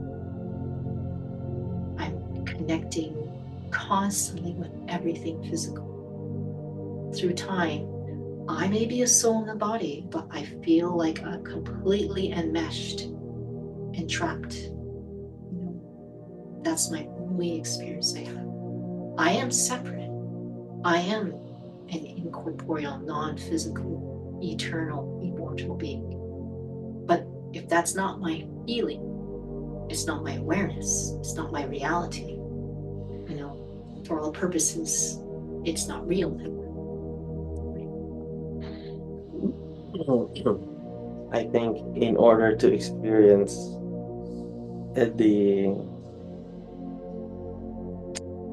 blend of spirituality and the real life, it's like I'm gonna use the gold in the ring and the wave in the ocean. It's like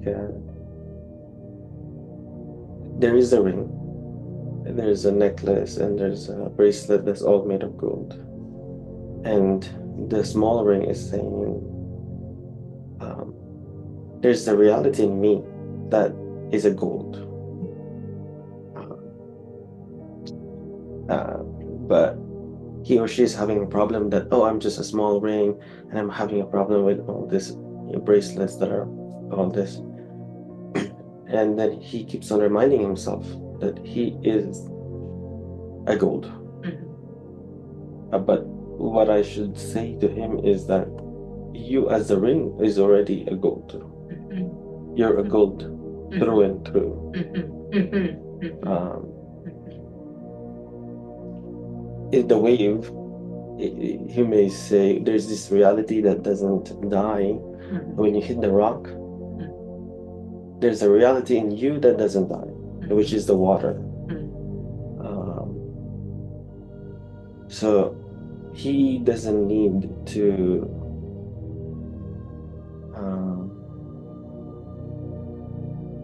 complicate himself about how am I gonna do as a wave in all this worldly stuff, because he's a water as a wave already.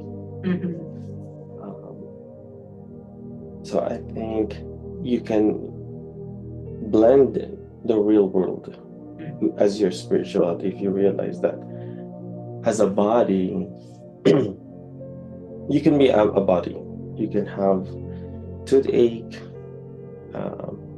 but you are the soul already through and through. I think if you realize this throughout your day, then it will be fine.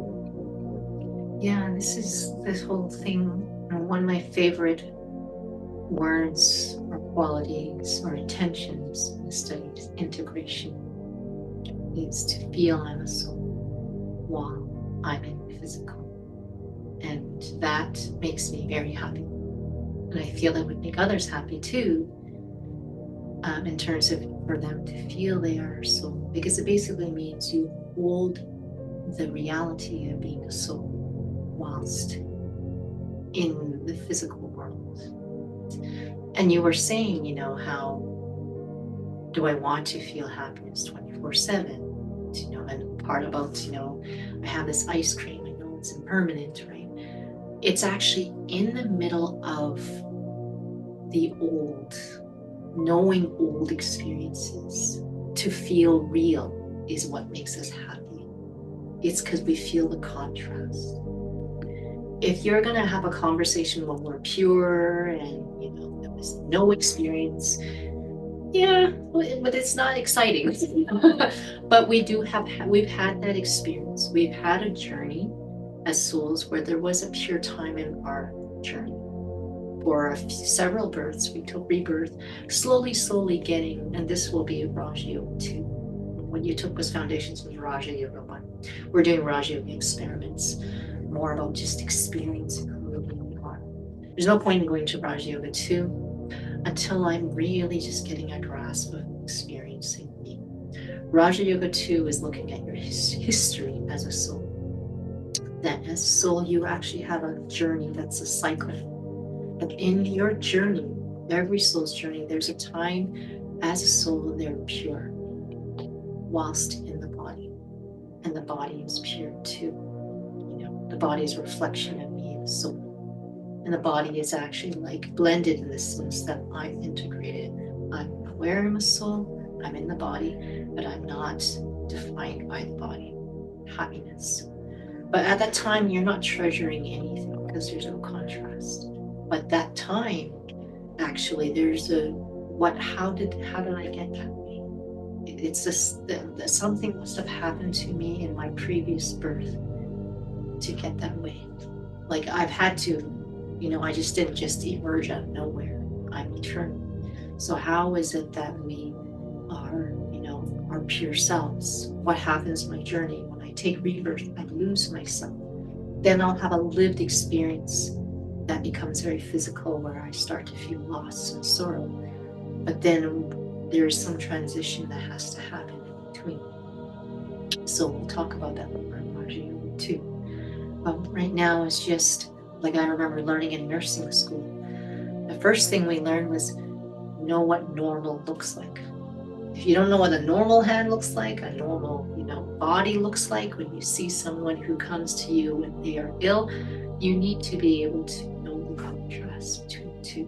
I thought, I was already in study, but I really found that was very valuable because you need to assess properly. You need the power of clarity. If you don't know what normal looks like, because I remember I had first patient, it was an old patient, soul in an old female body. I was with the nurse who was training me, and I'm just a student. She's like, so what did you see when you came in and you saw her face? I don't know. She had color in her face like Nora. She looked gray. She looked normal to me. But for her, like for me, I'm not a nurse at that time, just a student. And I don't really feel like a nurse most of the time, but for her, she's constantly trained. What does normal look like? What does normal look like? Because I see all of these abnormal patients. What does normal look like? So for her, she sees this patient and she sees they look great. Poor circulation, there's a whole point of mine. Used to it because of accumulated experience and power of understanding. Learns from this is what not abnormal looks like. Hello? We are here for the Raja Yoga course. Yeah, the Hindi one, it's down there. Okay, sorry. That's okay. Let me just 1 second. Here, let's take a little break. It's a little snack for you. Thank you very much. Sorry, we're gonna have a little. I know it's not a very long session, but.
Do you need a break? I know. No. You're okay. Thank you very much.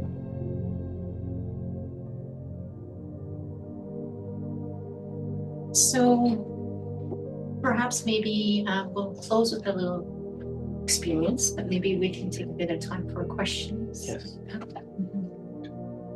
But this is your break too, so Oh. nibble on some snack. Thank you very much. It's a shorter session, but we wanted to be more experiencing. So, yeah, otherwise we would have taken a longer break. If you need a break, to stretch. I love it. But when I eat this, I don't just see food. Mhm. I see love in this, the farmer, the one who fried this, there's love in this. I taste it. That's lovely. Now, is that something that you were just more aware of, or you've been making it as a practice, or? This is just something I'm aware of. I mean, if you, Mhm. as you're breathing in, you should be able to inhale love. Mhm. Because love doesn't mean from a person. Mhm. Or I think that's a wrong notion. Yes. To say I am loved if he or she Yeah. did something for me, or when I was young, I dreamed. Before waking up, I said, "How do I want to be waked up?" And then maybe a bird chirping, something like that. If you experience that, then you feel loved. It's not love is not something like this romantic from person. So there's lots of wrong notions. In Raj Yoga course, the first one, we talk about wrong notions about happiness coming from material things. If I get promoted, if I win the lottery, then I'll be happy. Things like this. But I think we didn't talk about wrong notions about love. But there's also lots of wrong. There's wrong notions about equality, for sure. About peace. Yeah. Peace. You can have unconditional peace. You don't need. Some people says, I can give it. Your love is unconditional and all these things, but they never talk about unconditional peace, peace of mind. You could just sit and decide, I want to have unconditional peace for yourself. I keep coming back to this topic of love, but it's just at the back of my mind. When I think of for the past few months, my focus was happiness, but not just happiness. Happiness is easy, and I try to contradict myself that no, it's the pop culture will say no, it's hard. You need to be rich. You need to buy something, and lots of spiritual people will say no. True long-lasting happiness is attainable, but it's not easy. You need a lot of process. But my conclusion was it's easy. But now my focus is love. So the question I have for you is, and then we can expand on this because lots of wrong notions can come up. So the question is, who do you love more, Shiv Baba or me? Shiv Baba or me? You?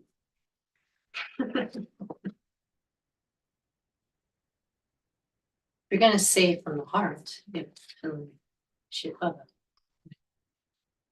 When one is healthy, then you would feel that you love everyone when one is healthy. Right. Kind of like the whole same thing. I can feel a thread in some questions. It's very similar thread.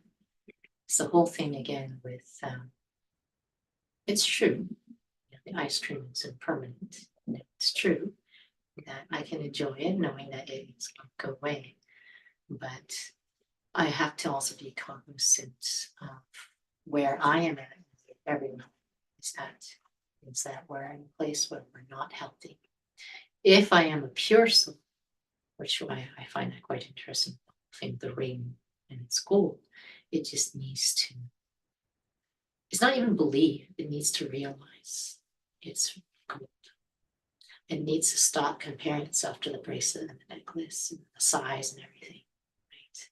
But its value, it needs to feel it and it needs to be aware. And for for us, I don't know if I'm really answering the question anyways, but at this point in time, my love for Shiv Baba needs to be more than everyone else. Why? So that I can be one who's loving to everyone. If I'm sitting here pretending, saying, well, yeah, I love everyone the same, but I'd be lying to myself. Sometimes it's quite interesting. When I first came into the study and I had gone to Madhuban, the spiritual headquarters, and in my generation of when I came, you don't really meet a lot of the original students because many of them have already transitioned and left the body is one thing, but many of them aren't traveling the way they used to. So when I had a chance to meet a lot of the senior students, I could feel ego inside. It's like they don't seem very nice, like my perceptions of loving, or wrong notions of loving. As I matured in the study, I looked at them like they are extremely real. And that was very inspiring. And what I felt was real was they weren't playing it up to try to be something that they're not really feeling, right? But it was also revealing to me my ideas of what love is. Right? But the other thing was Mama. If you see this picture here, actually she's in both these pictures. So this one is Mama. You see her picture in the room. You see Brahma Baba. There's another picture of Mama. This is part of the picture you see. But fascinating soul, because this soul, talk about, Brahma Baba. So Brahma Baba, the first student in the study, was a master at accumulating the power of yoga, accumulating power, experience of being a soul and connecting to Supreme Soul. But he was also, had gained such a mastery of the power of knowledge, the power of understanding, power of clarity. Right? Mama was much more less in terms of her capacity to the point when we hear about the stories in beginning days, she was actually very loving too. Like when you were around her, she was just very loving, right? Which is very fascinating because it wasn't fake. Like what she translated in what she accumulated in her study and what she actually felt from her level of understanding was very natural in terms of being very loving to everyone. That souls would come in front of her and they just felt loved. What's fascinating is I don't know her. I don't know if I was a Raja Yoga student in a previous birth, but I remember one time I was just with a couple of other students. And I think I might have been going through a little bit of a challenge inside, some storm inside. But for some strange reason, in the middle of nowhere, all of a sudden I felt Mama's presence. And I immediately could feel it was her presence. I don't know why, I just knew. But that vibration from her was very, very, I can't even explain it. It's not wrong notions of love, but it was very supportive. It was very, very encouraging. It was very wholesome. It was very accepting. It was not judging for anything or anyone. And it came and then it went. Such a beautiful feeling. Came for like 10 minutes and then it was gone again. And I don't know I don't know how to explain it or anything. And there was really no need, but it was the reason why I was thinking about that was it felt like as if she chewed everything so much to such a refined way that it just became her personality, right? Mhm. Like she really did, to the point where, yeah, her love for Shiv Baba, but then there was a natural love for others.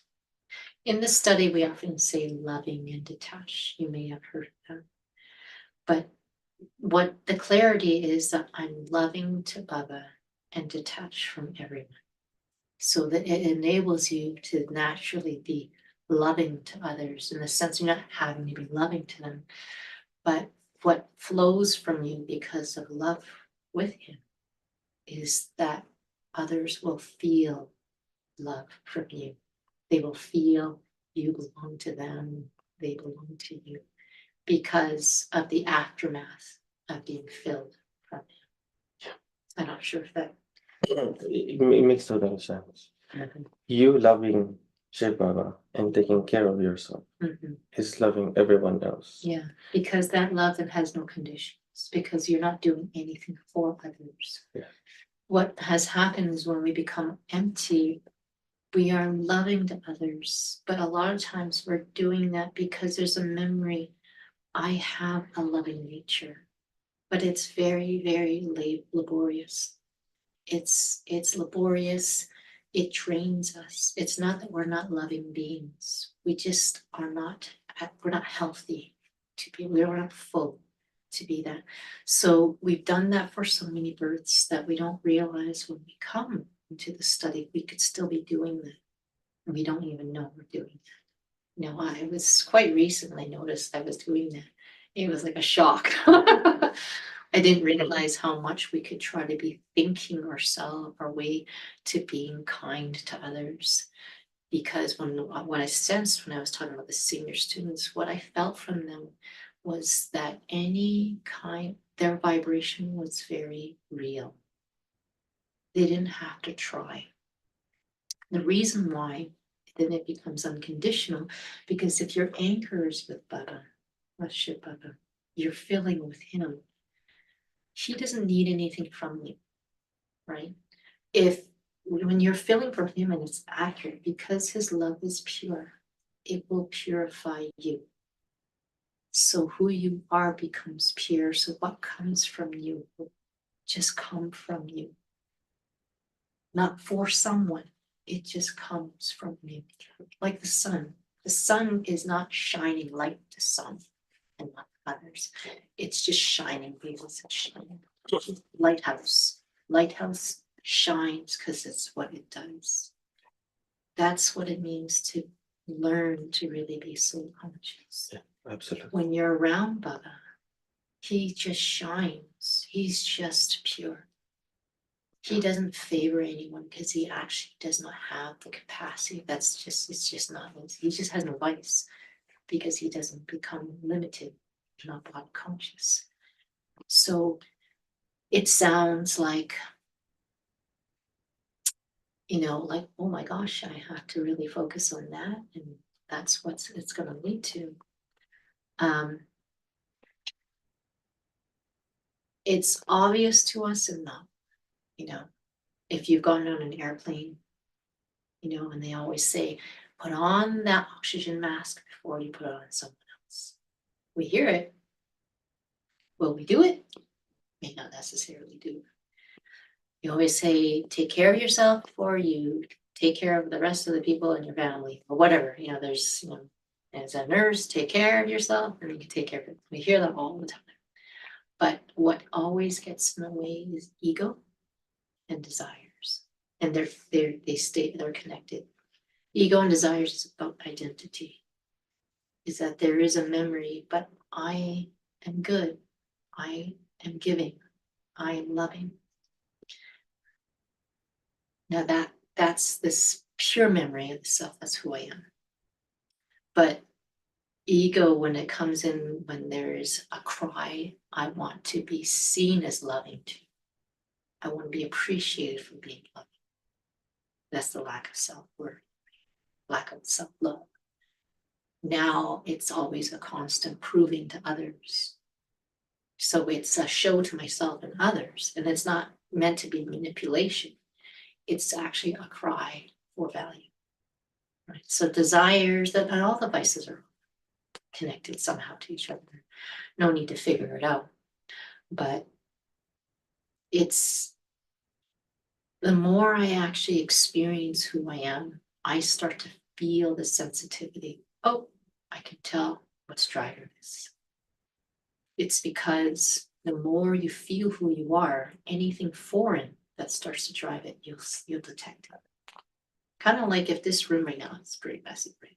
If this room was completely cleaned out, took all of the furniture out, you will notice if there's that block on the floor that fell off, right?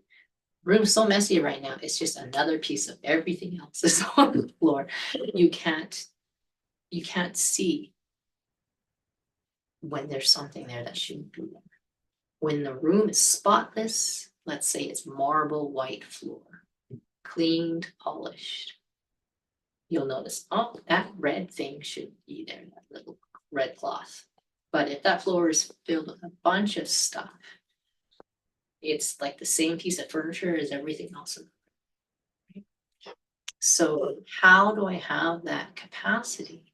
Is the more I accumulate that experience, because in that experience, whether it's the experience of peace and or I experience bliss, I'm in concentration. And in that experience, that's all that you're feeling. And if you're holding that again and again and again and again and again, you know, like not like long periods of time, meaning like every time you're having that seed time, you know, every time that you're getting in that car, I'm going to feel that feeling of driving. When you have moments of concentration, your capacity, because it becomes quite quiet inside, it's not that you're not thinking, it's just not a lot of waste. You will feel when something doesn't feel right, whether it's thoughts or, you know, intentions or something, you'll sense it. That's the power actually of you, the soul. And when you catch yourself thinking or doing something or reacting to something that's not right, I hope you're not too hard on yourself. I think that when it comes to each of us, we need to see what our weaknesses are, right? Each of us. Some of us have a certain weakness within ourselves where we are hard on ourselves. I would say most souls are hard on themselves when they come into the study. And how that comes up is different from one or another. I've seen some souls who are very militant. For whatever in their previous births, they crack down really hard, right? There are some who are hard on themselves in a different, and they are how they're hard on themselves is it's all about a lack of self-respect for each of us. So we need to be checking ourselves. So for someone who is like that, they would just have really bad thoughts about themselves, you know, or just feeling really sad, you know. And there are some I've seen where so each of us, we have to check to see what, you know, as you see in Raja Yoga Foundations, what acquired sanskars you have. Each of us have different ones that we have to really pay attention to what they are. I know some souls who are very accurate physically. You know, they measure everything very accurately, follow directions very accurately, but they have some other weakness, right? And then I know some souls who can't follow directions. Accuracy is not something, but they have some other weakness, right? And you know, it doesn't actually really matter, right? Everyone has some sort of weakness, and we need to check what those weaknesses are. It's not about a physical thing. It's like, what do those weaknesses look like on an internal level? How do they operate inside myself? Yeah, that makes sense. Mhm. I think the world doesn't need more doctors and lawyers, but they need more people who are more compassionate Of course. to themselves. Yeah. I remember when I was in, because prior to coming to the study, I was actually quite involved in activism, social activism, not political activism, social activism, individuals who were very much, you know, creating movements in the world, about any kind of atrocity that has happened, whether it be about discrimination of this or discrimination of that. And I remember that, many of them, and I would put myself in that category, are very angry, right? And they're very hostile and very critical. And I remember after a while, I was like, this. And what happened was that around that time, I was hired into a new job, right? And the supervisor had told me, somehow I found out that she was terrified of me. My boss, my supervisor, I just came into, no, I didn't come into the study just yet, but I heard that she was terrified of me. And I remember in my heart, I was like, how am I supposed to change the world if people are scared of me? Well, because I knew at the time it was very critical. It's like they're doing this right, they're not doing that right, because that was the world that I was in. It was all about the world is wrong, people are wrong. And so it was actually a powerful moment when I heard that she was scared of me, because I was like, this is not how you change the world. It's if your own personal relationships are not healthy, then you're just a, because at that time I was volunteering, I knew a lot of social workers, and most social workers are in social work because they're trying to change everything else around them, but they have broken lives and broken relationships, because many of them told me that's why. I know. Yeah, And that's so and someone at that time had given me a book. It was my best friend growing up, and it was about a social worker who was in social activism, trying to change the world. And she had a dream, and in her dream, both her arms were cut off, right? And in this dream, something she realized, I am living a life of hatred and anger, and I am very tired. And there is no way I can change the world into a world of love and peace if I am angry, filled with hatred, for humanity or whatever it was. And there's these little things that you experience in life that kind of leads you to making deep changes inside of what I need to change. I have to change. I could change everything out there, but nothing has changed inside. So I agree with you. We need and compassion, right? You can be anyone in any kind of role you play, and your impact in the world can be very quiet. Because now that I'm in this study, it feels very strange to me when I hear souls say, oh, I'm just trying to figure out what I want to be when I grow up. I want to be a doctor. And because when you're in the study for someone, like, it doesn't even matter. In the sense that you can play those roles, but your role could be so much more on a spiritual level. Like those things don't fulfill what you're actually looking for. You want to save the world. If we really knew how we're all trapped, every soul is trapped right now, and everything, every occupation where that's offered in the employment agencies, to internet, to whatever kind of jobs are guaranteed from university and from technical schools, they only address things in a physical way. And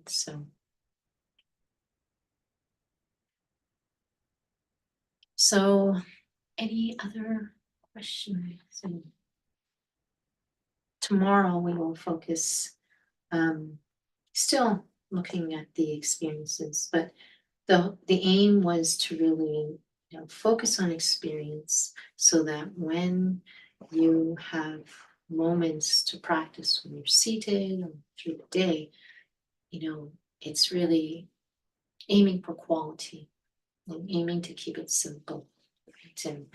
And that there can be news like within 2 weeks or 4 weeks, you can focus on another quality, and go deep into that. But the basis is always is that I am a soul. These are my qualities. Otherwise, it just becomes something that just sort of sits in the mind, not deeper. What we'll focus on tomorrow, you learned about, connection to Supreme Soul. How much was covered in the Raja Yoga Foundations in terms of you as a soul and Shiv Baba?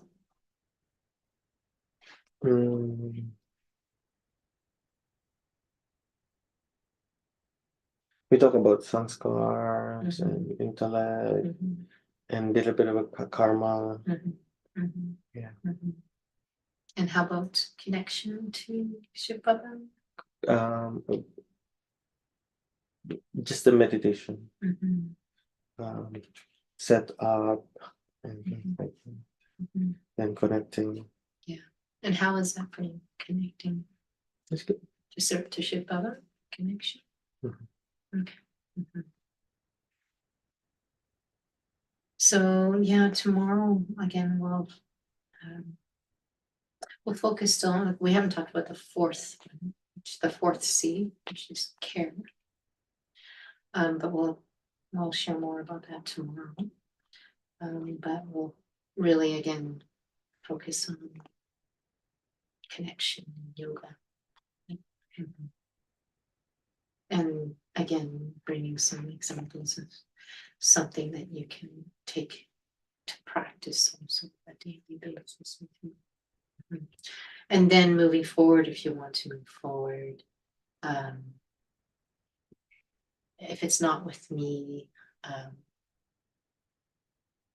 trying to find, because I'll be heading to India in about a month's time.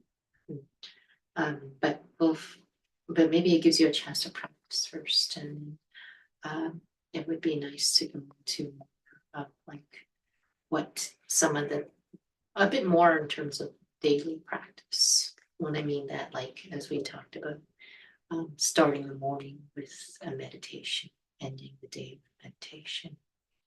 I'm just giving you a little bit of a taste, right? Finding a way with a book to track your day. What insights do I have today? Was there any challenge I had today? What do I think caused that challenge to happen? And then the next day, then I can be more cognizant about, what I need to focus on, right? I mean, you've been starting that, focusing on love, and you're focusing on for quite some time. That's good. But also, what was there something today that I felt that kind of took me away, that felt that, dishonored me, something I felt that, wasn't very helpful for myself. Can I pay more attention to that next day? So in a sense, if you know of captains in a ship, they always have a map. They map their course out so they know where they're going. The whole point of, a bit of documentation, it's not like it's for myself, it's not for anybody else. It's just so that I can have a bit more of a better way to track myself, right? In terms of what did I learn today? What did I experience? Insights, newness. And what do I want to focus on tomorrow? And what do I need to be careful of? That makes sense, right? It helps you better. Why? Is because when you make the study your own, when it feels meaningful to you. Yes. Just, I don't know. I don't know. Yeah. So don't we have any of the first aid kit? Do we have? We usually do, I don't, I'll check. I don't think we keep, right? don't think so. Sorry, I don't usually keep. I know, yeah, just to check Mhm. Well, our session is ending soon. Do you need me to pick up something first? if we can Okay, be done. Tyler? Yeah, and there's some snacks, Om Shanti. Om Shanti. Yes, Yeah, yes. Um, so once you're done, there's some snacks as well, so maybe Oh, thank you. Yeah, you're welcome. because we are less souls here, so. Yeah, I gave some snacks to you. Oh, okay, So regular Tylenol or? yeah, just regular, Why don't I get a regular just so for just safe? so that, just for fever one. Yeah, Okay, oh, fever, okay. okay, whatever works for fever, so Okay, and then. maybe I'll once you're leave- done. Yeah, then I'll just put it on the table. Yeah, just Okay. because that's all he's feeling, he just took a shot Sounds- yesterday, so okay. thank you. No worries. Yeah, so that's what the future sessions can be about, sort of, again, what can be helpful that I can actually create in my day-to-day practice that can just support me. Because some structure helps, right? And as you were saying, you've been meditating every day. You probably notice it becomes quite regular. You already create some sort of structure. So these are just some suggestions to experiment. It's always about experiment, see for yourself if you find it helpful, keep it simple, keep it realistic, keep it meaningful, and then just, that's really what it's about. It has to feel like something is supporting you, any kind of structure. Mhm. Mhm, mhm. Okay. I'm practicing for sure. So we'll just end with a little short reflection. And there's some snacks out there, so people can just eat.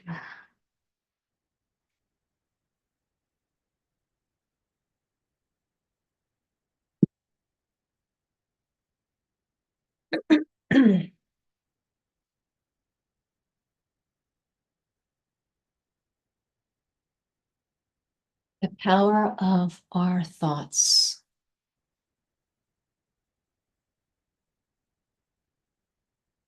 Is greatly used in the study of Raja Yoga. Not to keep things at the level of thought, but because it awakens a memory inside. And for some, it doesn't feel like it's a memory. For most, maybe not a memory, but it awakens something they recognize. That this feels right, this feels true, this brings peace. That's why thoughts are so powerful.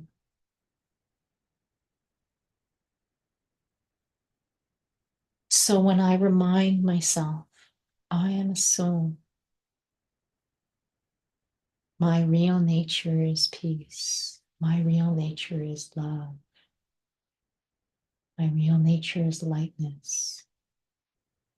It's not meant to be repeating it again and again. It's meant to remind me so I can trust, I can access those qualities.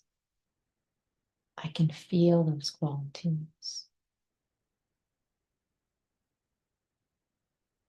I am just awareness itself.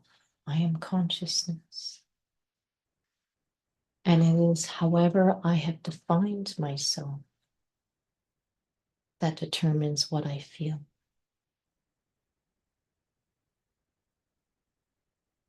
So how do I talk to myself in the day? But I also need to learn to feel, to experience those qualities.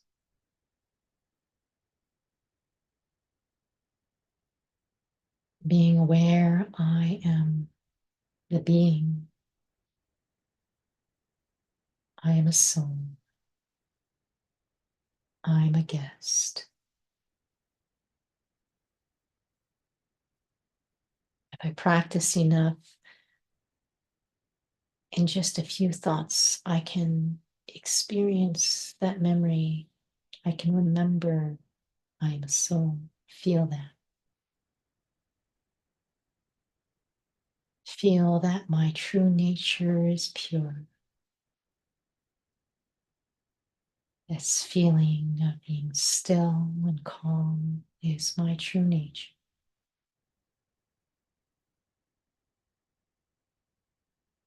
Reminding myself this is my natural self. I'm experiencing me, the soul.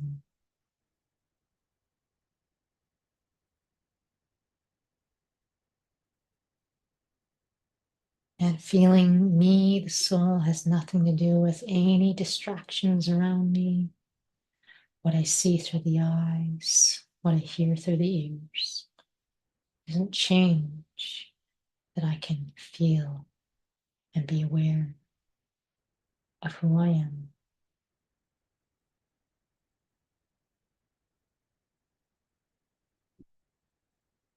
So let me at this moment picture me, the soul in this body, when I walk out that door, get back in the car. Whenever that happens, see myself driving the car through the body. And on my journey back to wherever I'm going, I want to experience whichever quality it is I want to, whether it's peace or love or lightness or whatever I'm focusing on now. Maybe I want to always make that my focus. Learn to fill in that experience. Take a pause before I start the car or while the car is warming up. Stabilize in that feeling of being a soul. That quality I want to focus on. Remind myself a few times, this is me. This is my natural nature. Love is my real nature. And practice just enjoying that experience as I drive the car through the spot. This is how simple my practices can be. Not a lot of thinking, not a lot of talking inside, just a few things, just to remind myself, maybe halfway through during the drive, maybe some insights come up. Just enjoying, feeling that quality of me. So being aware as I drive that car, I am feeling me, the soul, feeling my quality, that being aware I am the child of the Supreme Soul. The same qualities he does. So I can feel these qualities be the embodiment, just like the parent of all souls. Om.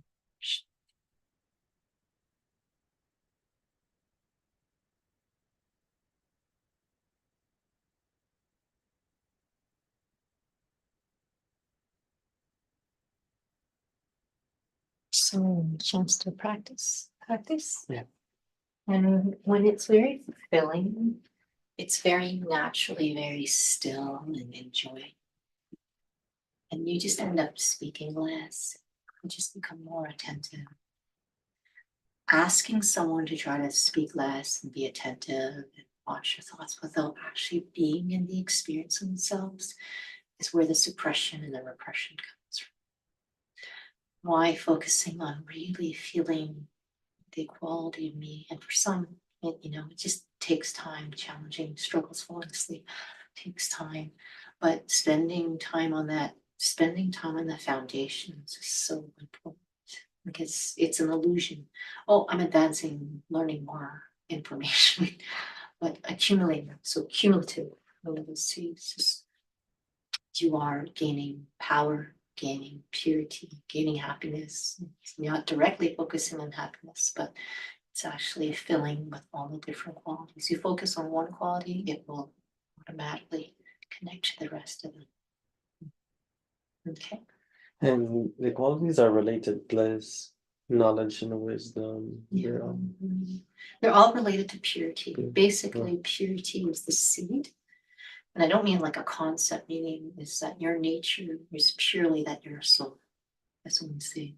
Purity is so different without knowledge and soul consciousness. Purity has become some strange thing out there, or ideas of purity. But what we're basically, we're just using that word, but it's a code word saying your pure self. You're learning in this to experience your pure self and to have thoughts that really reflect who you are, means pure thoughts. When you say I'm just naturally angry, I'm defined by my past, I'm defined by my position. Those are we call impure thoughts, meaning it's actually not really who you really are. And we've convinced ourselves through time to the extent it's now reality, right? And sometimes the soul has to be so tired. I'm so tired of thinking all of this stuff is me until they become tired. Sometimes it's hard for them to let go. It's hard for them to accept that there's something much more to. Yeah, absolutely. Yeah. There's a saying, suffering is a great teacher. Yeah. Makes you want to give up your ego. Then when you give up all these wrong identities, in the darkness there will be that light will be the pure. Yes. Then the real you will start coming. Yeah, we often call that disinterest. Yeah, because our core is that we're soul, we'll always come back to it, right? Maybe time has to force us, and for some, they choose before time. But in a sense, sometimes, in a sense, time forces it in the sense like you're just, like you've gone through something and you're faced with a situation where it forces you that, okay, I can't keep thinking this way. I can't operate this way, right? Yeah. And then you learn in the study, I'd rather not time force that I want to willingly experience something different about myself. But it's about our relationship with time. It's our relationship with the old stuff that comes out. How do I, as you were saying, be a friend to the mind. All that old stuff comes up through my mind. I need to be really kind to myself when all this stuff comes up. So, You're kind to yourself, you'll be kind to others. it's true. Yeah. How you treat others is a reflection in how you're dealing with yourself. All right. Well, apparently there's some snack out there if you wish to have. Oh, my God. Thank you very much for spending time. And I'll see you tomorrow at 10 o'clock. There might be a little bit of a shuffle outside because there's another class leaving, Nice. but we'll manage as much as we can.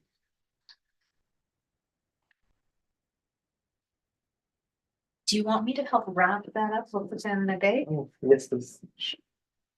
Just start the session.